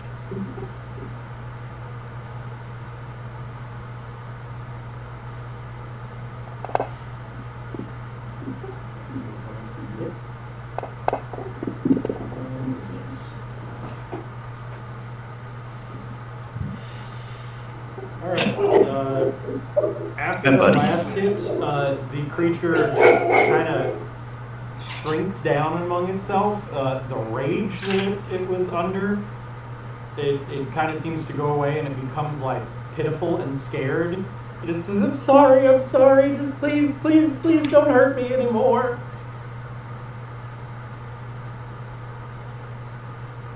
I'm gonna brandish my my silver coin at it and just be like, you should be sorry. It was just we just knocked over a couple of things. We even offered to help. Balin, what are you doing?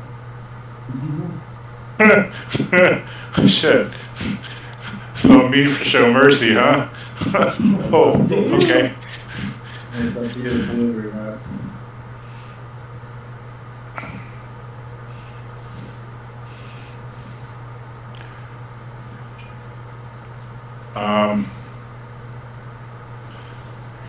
I think Thorin is up. What is Thorin looking like? He looks hurt, but he's conscious.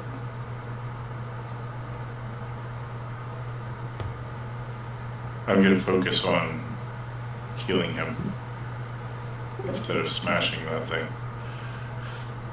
I think he has not had battle medicine yet. Go up to favorites. Target Thorin. And not the human fly fiend. I'm gonna do battle medicine. It's just treat wounds, right? Yep, so we can go out of combat. Does it say anything else? So Reese, you say like, yeah, you should be sorry. And he says, I'm sorry. Just I spent so much time cleaning and to clean these floors with my tongue, and it's humiliating and degrading. And I'm sorry. I can't take it. Okay, all right. Well, did you choose to do this, or? Of course not. I'm bound. It's a contract. I have to do it, and I've been doing it. He like like slinks forward and he's like grabbing at your pants and your robes. He's like, I've been doing this for so long. Okay. How can we bind him? Well, first of all, what is your name? Right around, right? Yes, right. I'm Zazlaren. Zazlarn. Okay. Who is your master? Who you bound to? His weird baby face with the fly eyes, like it scrunches up. He's Belcora. Oh, well, it might delight you to know that she has been gone for 400 years. Yes, I know, but the contract still binds me. How can you break the contract? Like, what can resolve the contract?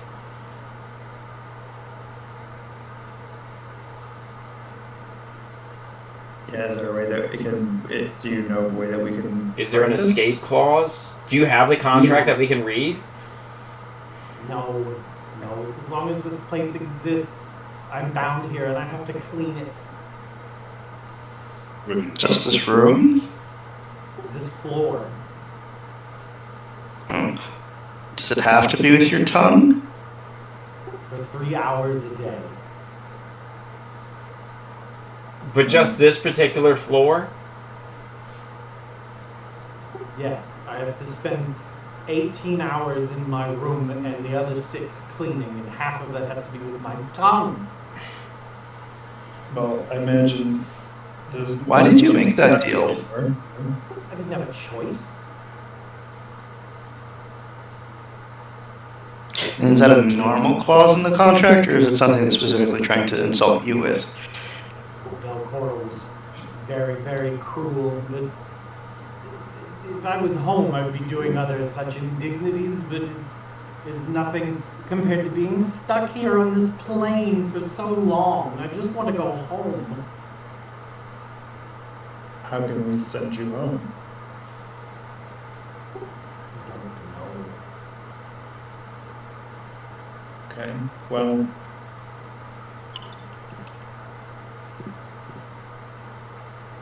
But I can give you something for your mercy. Okay. Okay. I can show you. We are Zabubs. We are messengers. We hold memories, and I have a special memory that I can show you. Okay. I can show you the survivor. Survivor. Yes, if you will let me leave me be, don't hurt me, I will show you the day she died, the survivor. Recently? No, long ago. We have a name. Well, I don't know. I'm interested in finding out more, and I'm interested in showing mercy. I mean, we were willing to help you from the very beginning, but you flipped out. I'm sorry. I was overcome. I spent so many years here cleaning, and I try to keep everything so meticulous, and anything that's messed up, I have to clean. How can you show us this memory? You did a good job. What's involved in showing this memory of a survivor? I can share the memory, and anything I've seen with my eye, I can share with you. You got a good enough roll that is Reese, that is a function that Zibubs share, that they serve as devil messengers, that they can kind of telepathically share memories of things that they've seen. I guess that way, they can just see someone saying the message or whatever, and then they can impart that. Yeah, so it allows them to be messengers that you can be sure of telling the truth. Yeah. Infallible messengers, yeah. Yeah. Yeah. I mean, yeah. Yeah. I mean, I think it's a I think that good we'd like to take. would you all, Yeah, take the agreement. Mercy Yeah. for memories. but Yes, thank you. we might also have some other questions just about this Memory. floor, but Yeah. they're Of 10 course, cents of course. or we can try to break the contract in some sort of way. I have some people that I might be able to ask about it, but I don't know if I can't promise anything. That would be a kindness.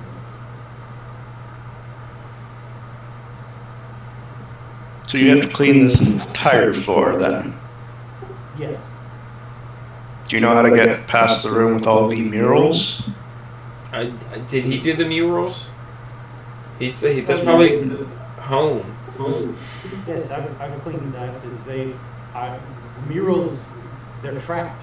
You have to be careful. But they don't affect me because I'm supposed to be here. Mm. Would that extend to us interlopers or with you? would be blasted into dust. Would if you were with us, would we get your authority Protection? here? Like, could you escort us? I don't know. You know how to turn them off? No, I don't. Well, as we try to broker for more access, should we focus on just acquiring what the memory is? I can share it with one person. I have to be able to touch you. It holds out a grubby little baby hand. Oh, well, it's louder than I thought I was going to have to do. I mean, that's fine. It doesn't bother me. I will take his hand. All right, you reach out and take his little like sausage fingered baby hand, and his fly eyes kind of glow a purplish color, and everything kind of goes black for a second, and you feel dizzy, but then you can tell somehow that you are seeing things from his perspective, and you don't feel like any time has passed.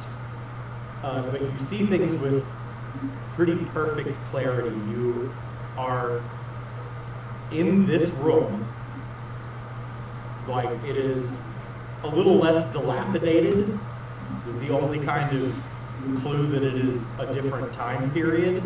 Everything seems a little more pristine, less dusty, less like mold covering walls. And from outside in the hallway, you hear a huge crash, like almost an explosion, like a cave-in, and the perspective moves out of the room and looks down the long hallway that you all entered when you came in this time, and the rubble that y'all have seen now at the end of the hallway that has been settled is like shifting, and dust is coming out.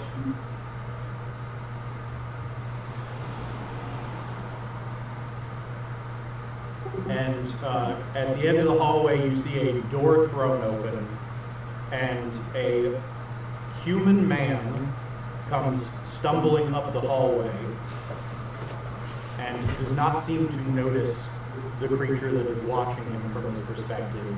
And he is kind of like hobbling as he is running down the hallway, and he is wearing like adventurer's clothes, like leather armor, and has a knife at his belt, and has long thin mustaches and dark hair that is covered in dust, and he's got blood on his face, and he is holding his side as if wounded. and he limps past in a rush, seeming panicked, and runs to the end of the hallway where the privy is, ducks inside and slams the door closed.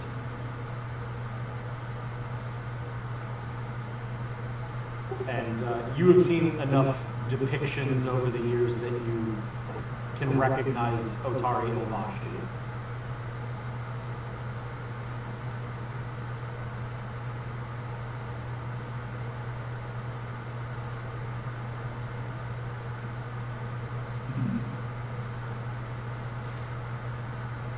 That's it.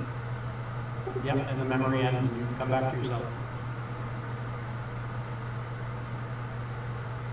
All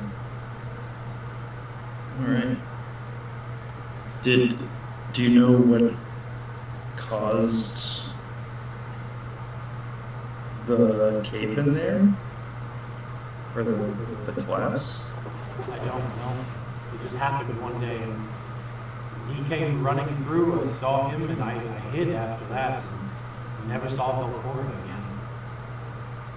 I was about to ask when the last time you saw Belcora was. And back then, that day, it's been centuries. What does... Do I have any idea what she looks like? Yeah, y'all have seen a portrait of her upstairs. Oh, yeah.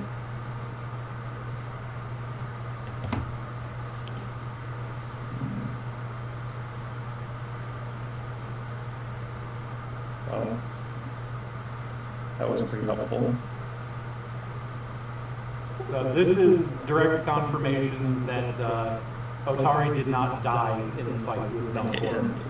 Yeah.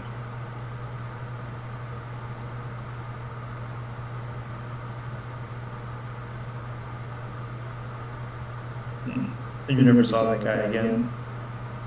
I hid after that. I didn't see where he went after that, but he did not die in the bathroom. I never saw his corpse. He escaped somewhere.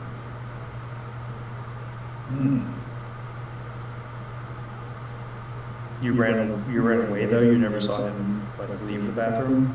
No, I didn't follow him. He seemed dangerous. And everything is in chaos here. So ever since then, you've just been cleaning the place for 400 years? Every single day. And what happens if you don't clean? I have to.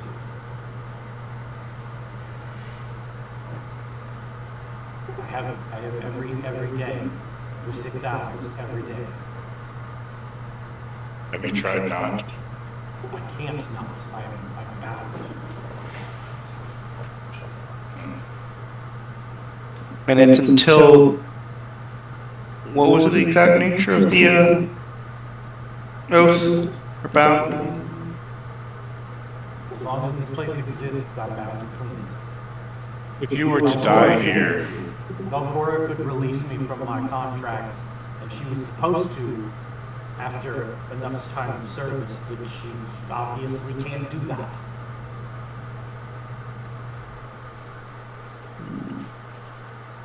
you were to perish, would you return to where you came from, or would you die?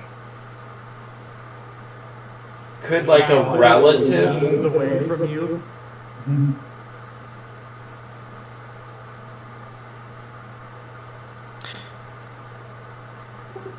So, this place exists. Does it have to exist in the same state, or does it have to be complete non-existence? I suppose if the whole place collapsed into the ground, then I could leave. But as long as this floor exists here, I have to stay. This very localized floor. Yes, in this room. I've never left this floor. I was summoned here, and I was bound here. I've never left it. So if we collapse this room, you're free.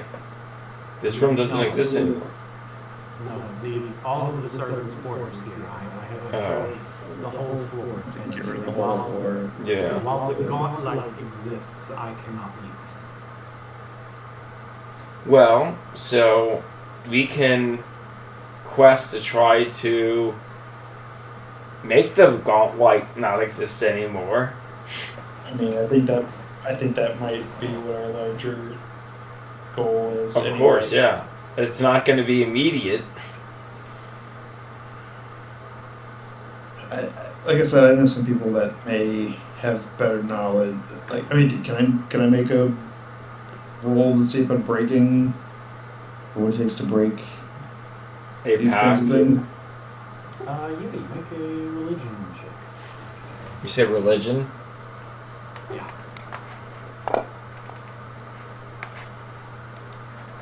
That makes sense. That religion would be all about oaths and laws. Specifically, this has to do with infernal contracts with devils.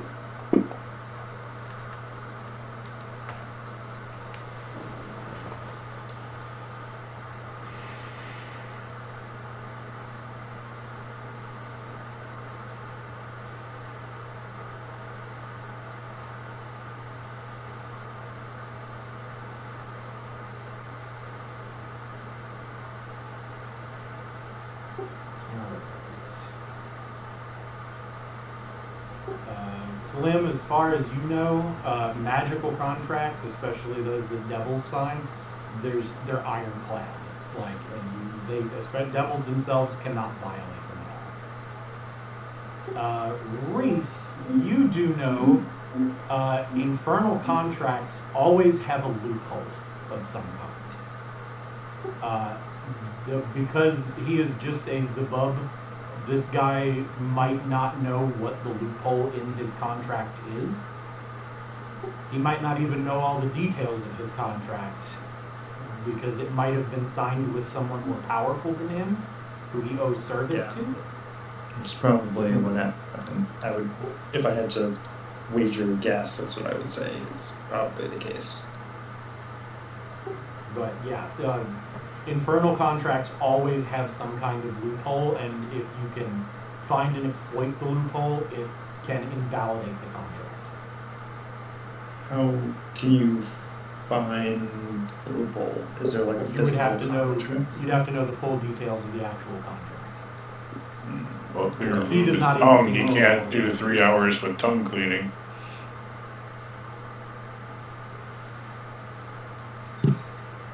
I don't think our new friend would be too excited about that, though. I mean, the infernal. I mean, he's bound by the contract. It's like a magical compulsion. Right. Right, but it magically says he has to clean the room for 6 hours, 3 of which is with his tongue. I mean, if we like, yes, if we like prevented him from doing that somehow, it would probably just cause him pain. Probably. I mean, it's not going to like break the contract unless that's what the loophole is. But that It's is unlikely probably what the loophole is. right.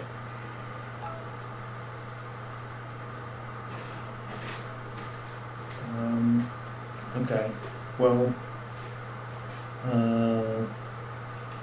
so was Lauren. We'll try to figure out a way to maybe break this for you. You've been very helpful. Besides the, trying to attack us. I'm very sorry about that. I was overcome. There's he gets kind of a interesting look. He says, what is it that you all are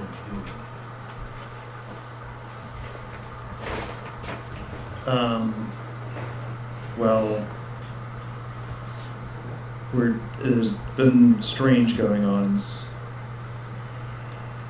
so we're investigating. For what purpose?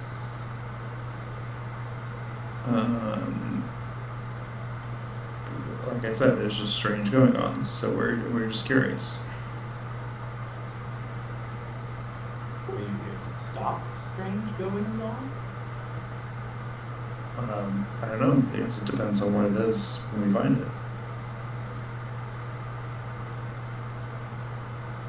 I could maybe be of assistance to Okay. you.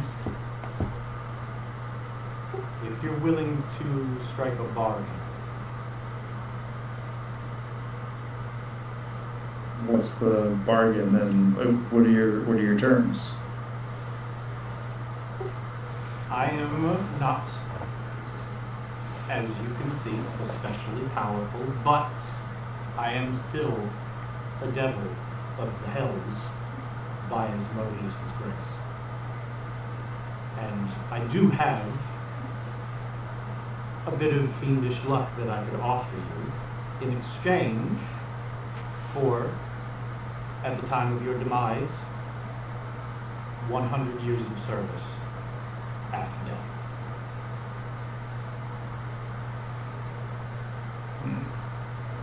Your soul would not be permanently bound, and after 1 century of service, you would be free to carry on to your ultimate destination, whatever the Grey Lady has planned for you, but you would only 100 years of service upon death, and for that I can offer you luck in life.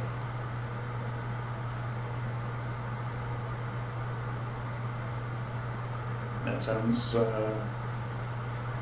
kind of like look at the like. Balin's just kind of examining the head of his hammer while listening. He like looks sideways at you and kind of scuttles away a little bit. I assure you it's not a trick. I am being upfront about what the terms are. I'm not, no pressure, but it is an offer. It is a thing that is in my power. Very little is in my power, but this is. What would your intent for us to be doing for that 100 years of service be? Well, ideally, I would not be here cleaning the floors anymore if you were successful in whatever it is you do.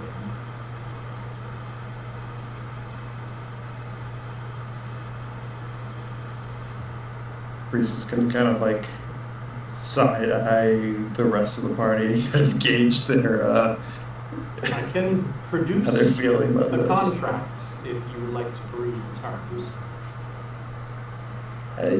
Can you produce your contract? He snaps his little chubby baby fingers, and a roll of parchment appears in front of him and unrolls, and has like gold and black lettered writing on it. I can indeed. I'm gonna look over his contract. Can you identify where the loophole is? Or If you want to look over the terms of the contract, Yes. it is first of all, it is written in Inferno. Oh, well, that's a problem. I speak in. I can't understand this, guys. I do not speak Infernal. I do not. Goblin. I don't think I have it. Did you ever pick your languages? Probably not, but this would not be a good time to do that. That might not. I don't know if that's necessarily one that you can pick. But of course, I may be wrong.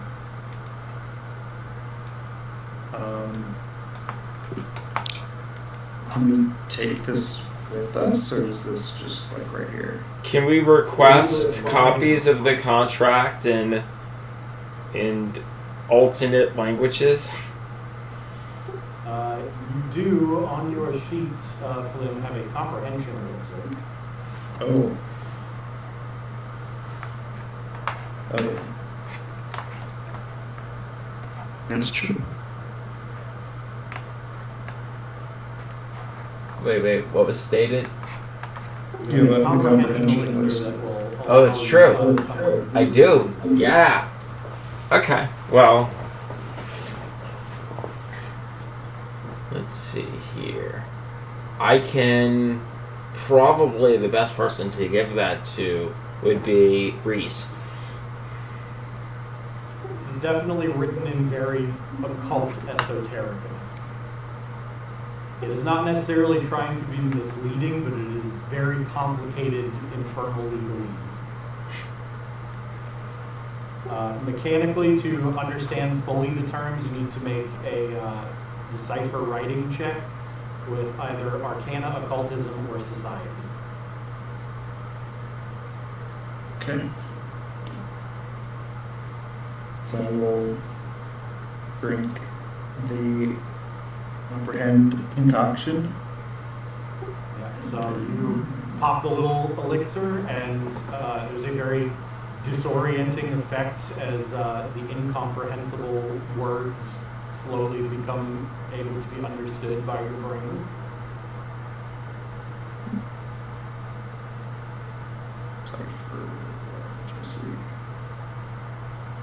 Decipher. Sounds pretty jarring.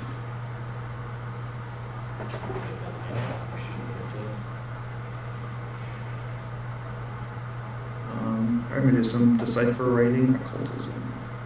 I think that's my highest.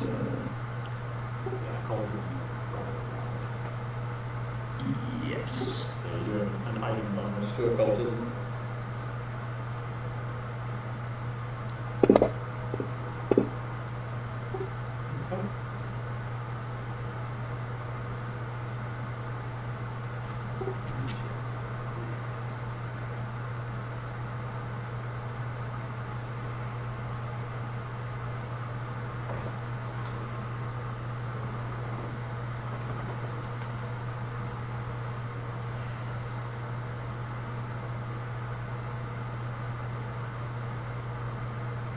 Alright, so perusing it,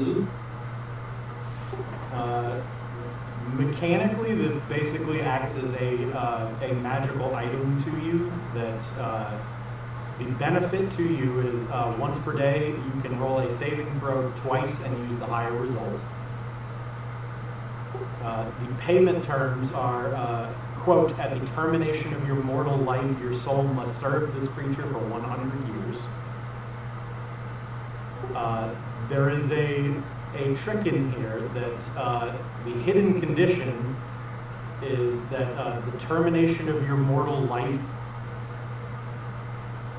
clause fully worded to hasten your demise.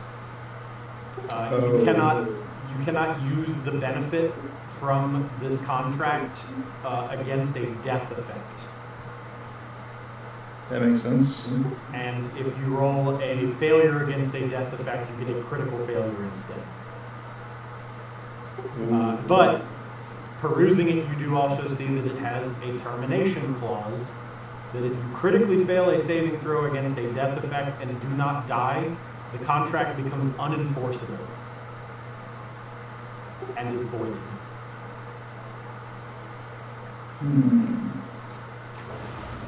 Let's see.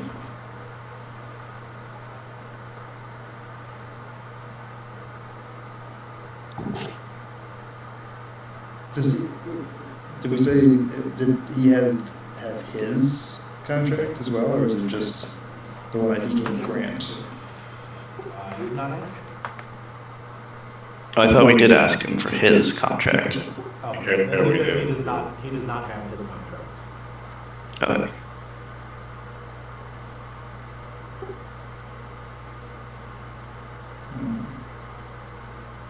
You know what? I've made some questionable bargains in my life before. Why stop now, right? Exactly. Yeah. Reese, look at this thing.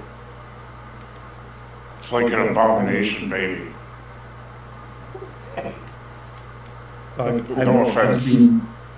Look at you though. Look, I'm being upfront. There is a definite benefit to this in me, but I am offering my aid such as it is. I'll kind of like tug on the white streak of hair that I have from the specter. It's like I've seen things that will turn your whole Your whole head of hair this color. This little guy ain't nothing. He's kind of cute.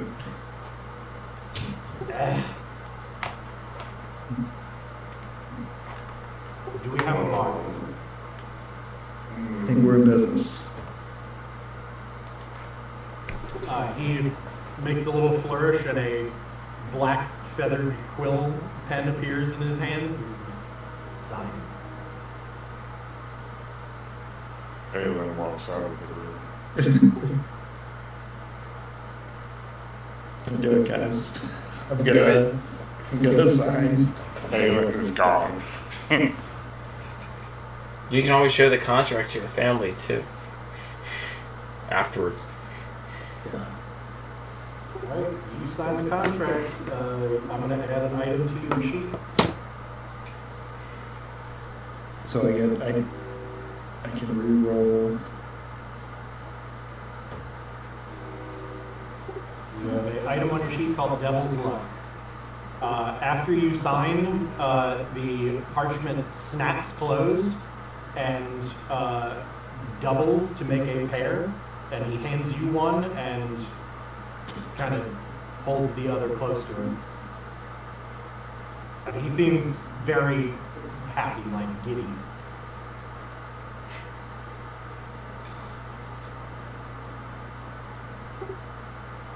Excellent choice, Mortal. Excellent choice. I hope it helps you. Yeah.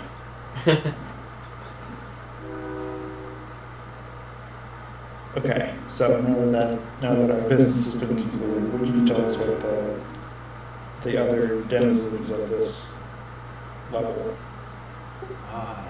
Morlocks. Yes. They are filthy creatures. They make a mess everywhere they go. They destroy things, and they use the things that they destroy to build new things. They have some obsession with clockworks and automata.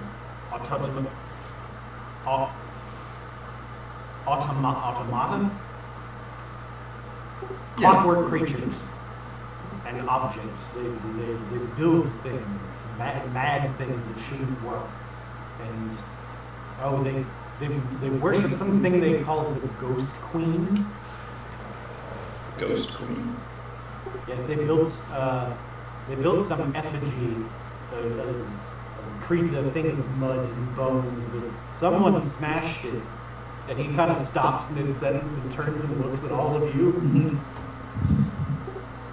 And the creepy baby face with the mandibles kind of smiles.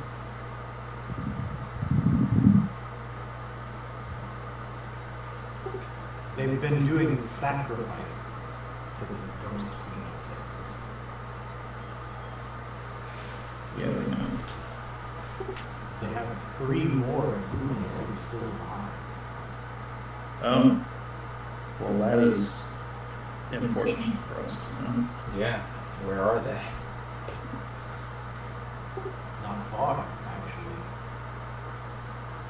You go back out in the hallway, you go down south to the next room, they have the prisoners there. Just right there. Well, in the room, they have penned up. They don't let me in there, but I've seen them when they brought them Who are they? in. More More or less. How many? They move around a good bit. It's the room over there is some kind of workshop that they build there. These contraptions, and there's usually only a couple of them in there at a time. These creatures they construct, do they have any there that serve them?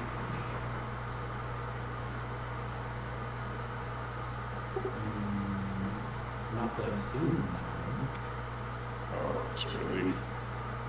But they don't let me in much just to clean. They try to chase me off.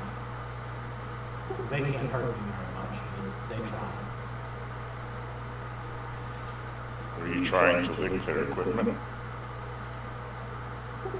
He kind of shudders a little bit. Try not to. They're disgusting.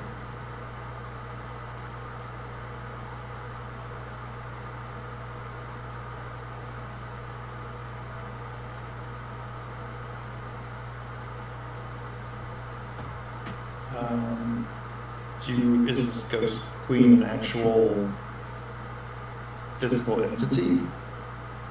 Not that I've seen. That could be illusion. We kind of thought that maybe they were building effigies and committing sacrifices to Belcora. She's been dead a very long time. Yeah. Is it possible that this Ghost Queen and Belcor could have some crossover? She may be back, or someone might be,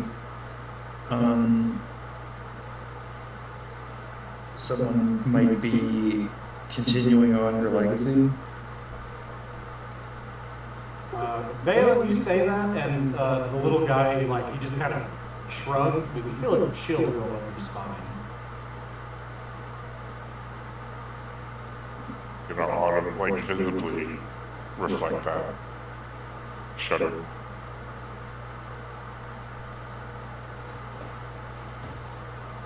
If she's been dead 400 years and she did become a ghost, is it possible they're trying to...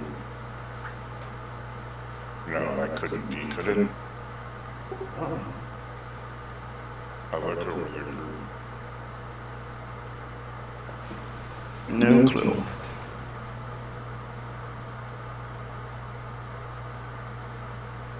Are there any descriptions of this Ghost Queen? They made the statue and the painting out of blood and shit. I don't know if they've seen her or if that's just what they're imagining. Obviously, not gonna Oh, where was this statue? You smashed it. I know that, but he doesn't. No, we kind of I think- sort of, Yeah, he I describes think he figured. He describes like from the world where we're at. Yeah, he seems to have put two and two together on that. Oh, didn't look a whole lot like Balcor, did it? Could look like her one. I don't care.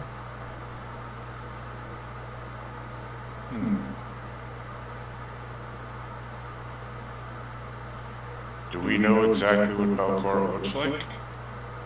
Y'all have seen a painting depicting her. But you've seen her, I mean, like 400 years ago. and you can share memories, yes? Balin's eyes brighten while he's looking down at the bee creature. He kind of shrinks away from you a little bit. Like, what do you want? Wait, I think I want to see Belcor's likeness so we know what she looks like. I didn't save any memories of her.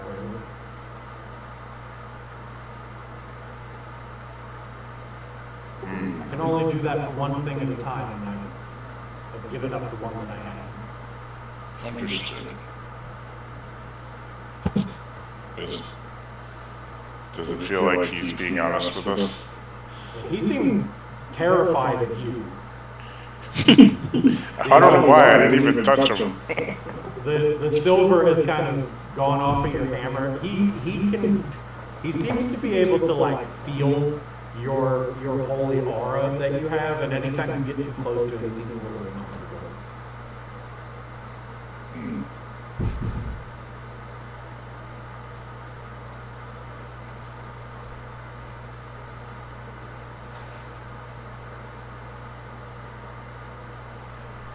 We can't prove that this Ghost Queen isn't Belcor's essence, so we can assume that it might be.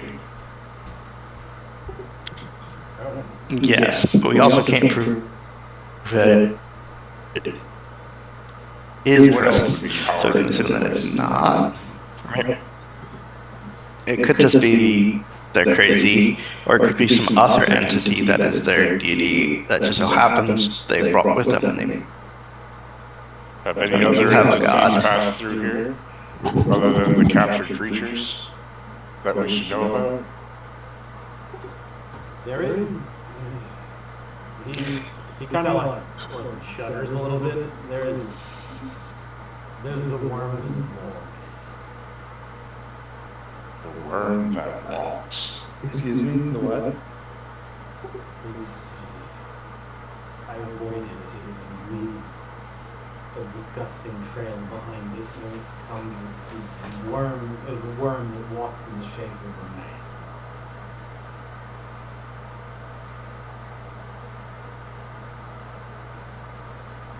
What kind of, like, what does this man look like? Like a pile of worms in the shape of a man. Does that sound familiar to me? Can I make some sort of roll on it? Worms.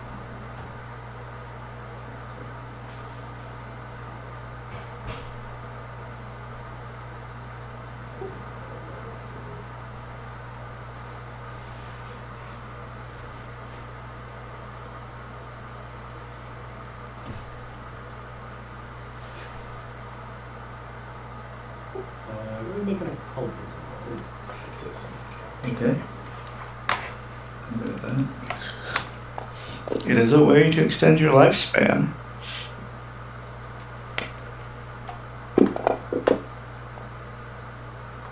Yeah, that does not sound like anything you've heard of before. It sounds like a term that is like capitalized, Yeah. but you've not read anything about that in your studies.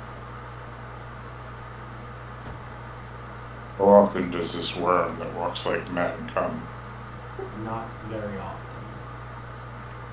I think Jeff might know what that's a reference to, but I don't know if that is. Oh, I definitely know what it referenced to. It's a way for you to get out of your contract. Yeah.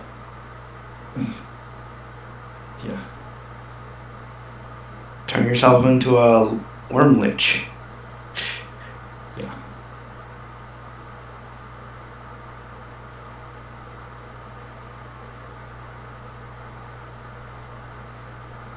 Well, this has been fun. It's about time for me to begin my cleaning. Well, I don't think that we want to stick around for that. So. What's through your over there, north of us? You done with the room with all the murals? Oh, that's The one that you. That's my room. Where Yep. I'm forced to stay most of the time.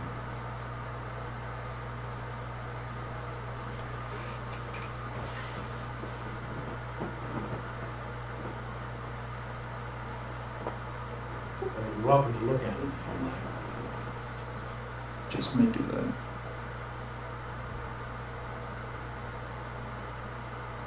There's that description again. It has been very crudely painted over a very long time to resemble a horrific hellscape.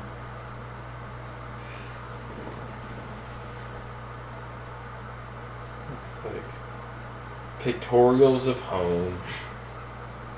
Yeah. He just wants to go home. Mm-hmm. Alright, well. Probably best to not let another one of these fellas be sacrificed, huh? Oh, yeah, we probably should go save those humans.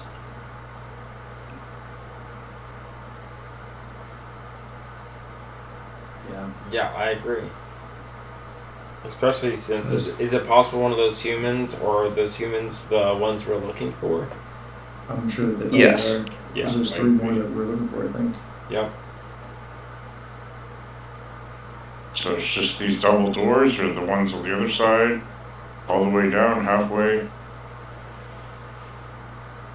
Where are the people being held? So go out into the hallway, take a left, first door on the left. Alright, I will do that.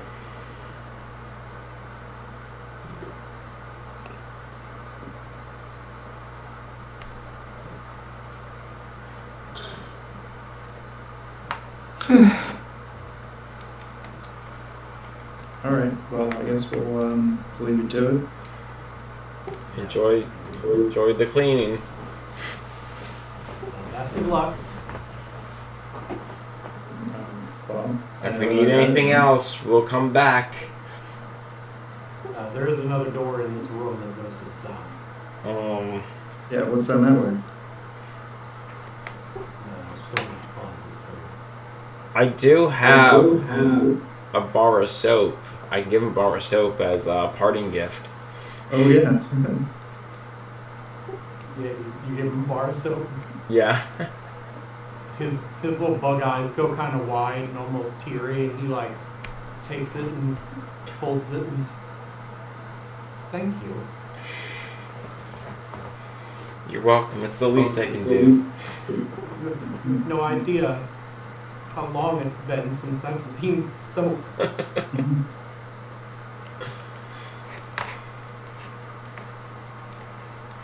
He kind of sniffles a little bit. Hopefully it'll make your day go by a little bit easier today.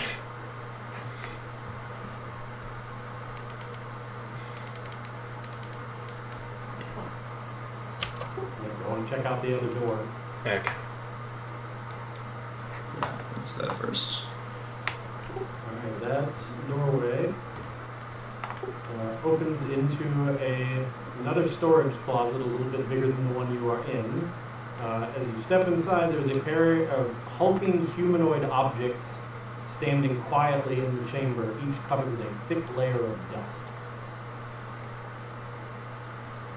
They look at first like 7-foot tall suits of armor almost, but when you look at them, they have rusted and locked up clockwork joints on the inside.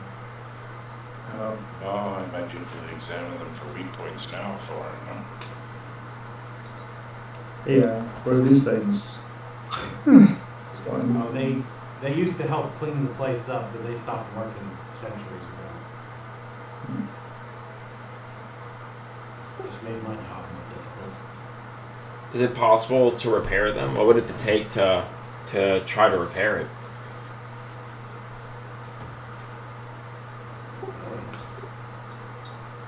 Let's take a look at it. I know. Let me take a. Let me see what my. Should we do it in the tower or? Yeah, doing Oh, I didn't mean to do that. Sorry. My mouse sometimes if I don't move it all the time, it goes to sleep, and I click it to. Yeah, you take a look at them.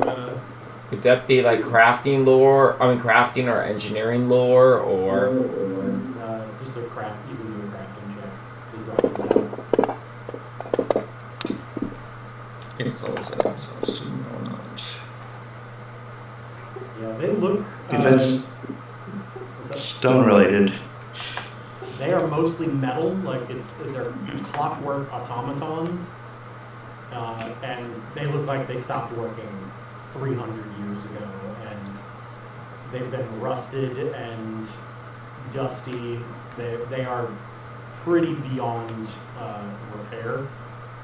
But Thorin, poking around inside of them, you do see hidden in certain compartments several gemstones that look like they were used as maybe some kind of magical focus in these things. are they no longer glowing? Yeah, they're not glowing, and they're not like Lost all their storm light. In total, digging around in their innards, you find 8 gems that you estimate are worth about 5 gold pieces each. Nice. Sure. I will gut the golems for their gems. Smart. I don't know how often the storms come here. Not very often. Oh well.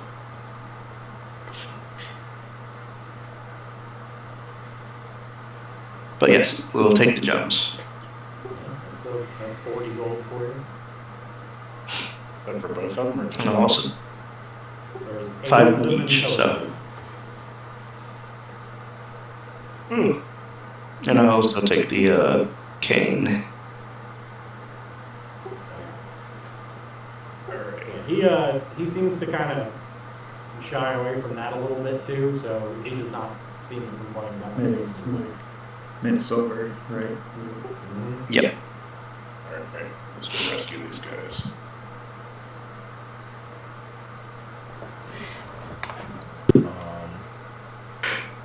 Yep, let's go save the humans.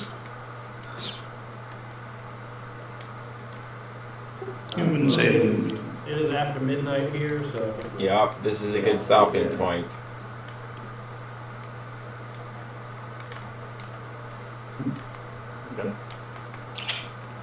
Alright, well, good job signing your soul away for a century there. I mean, I'm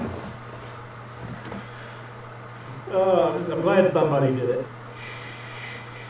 As long as he gets some sort of benefit out of it. Yeah, it's pretty good benefit, actually. And he just has to critically fail a death save without dying.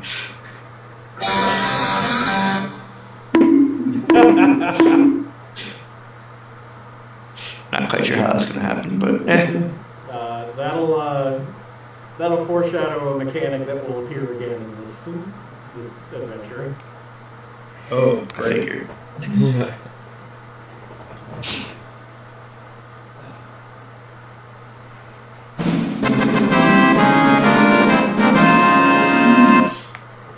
We didn't actually level up though, so It's true. Maybe one day we'll reach level 3. one day.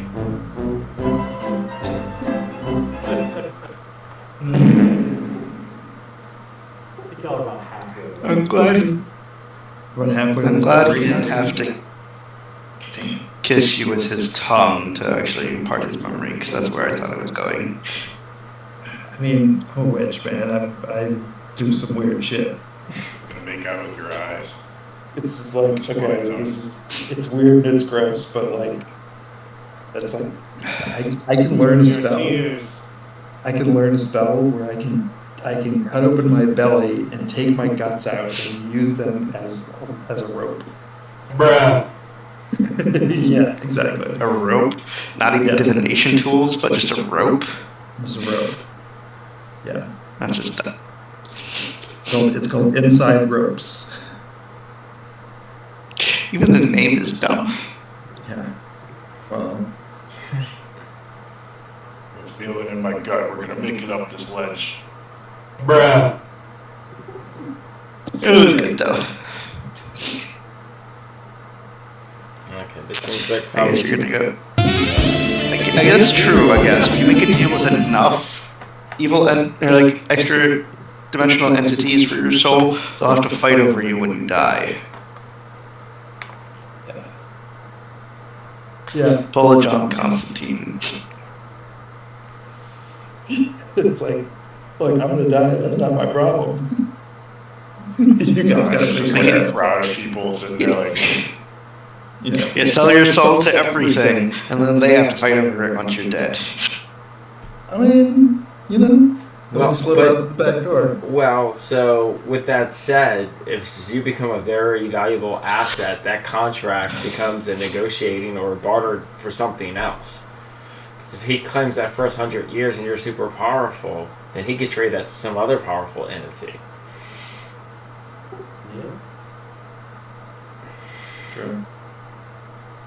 That could be how one rises in the ranks of demonhood or devil. Yeah, it's not like he has much opportunity to get people's souls down here. No, all he does is clean. He's a pretty lowly little dude, so any contract that he can get is good for him. Yeah.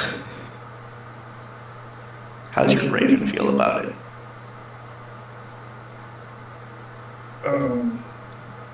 Yeah, how does it feel about it?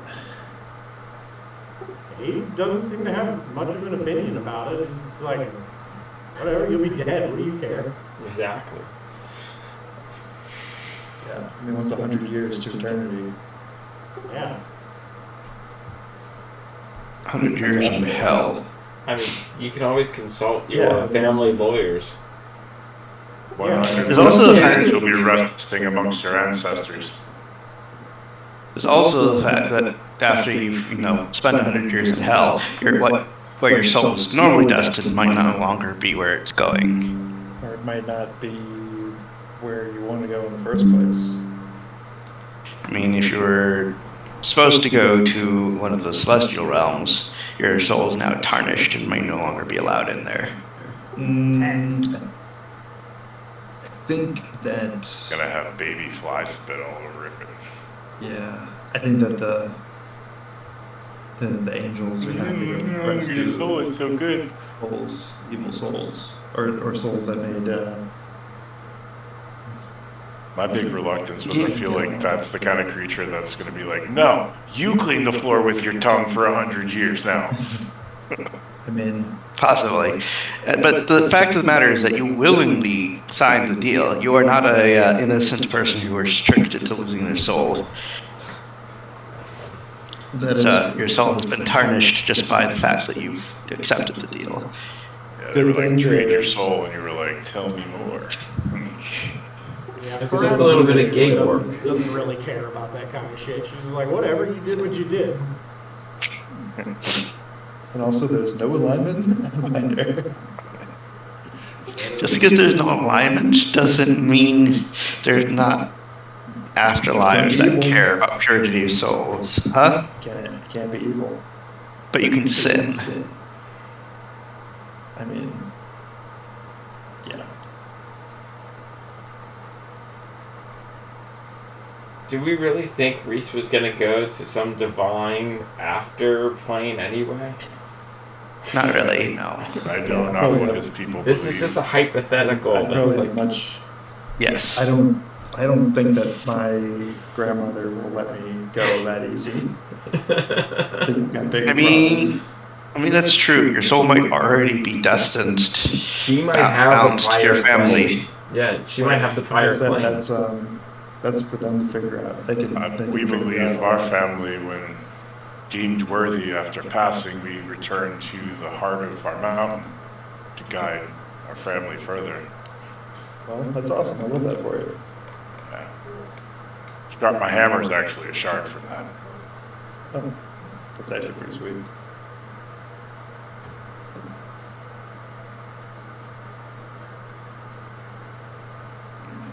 Probably a good time to stop the recording.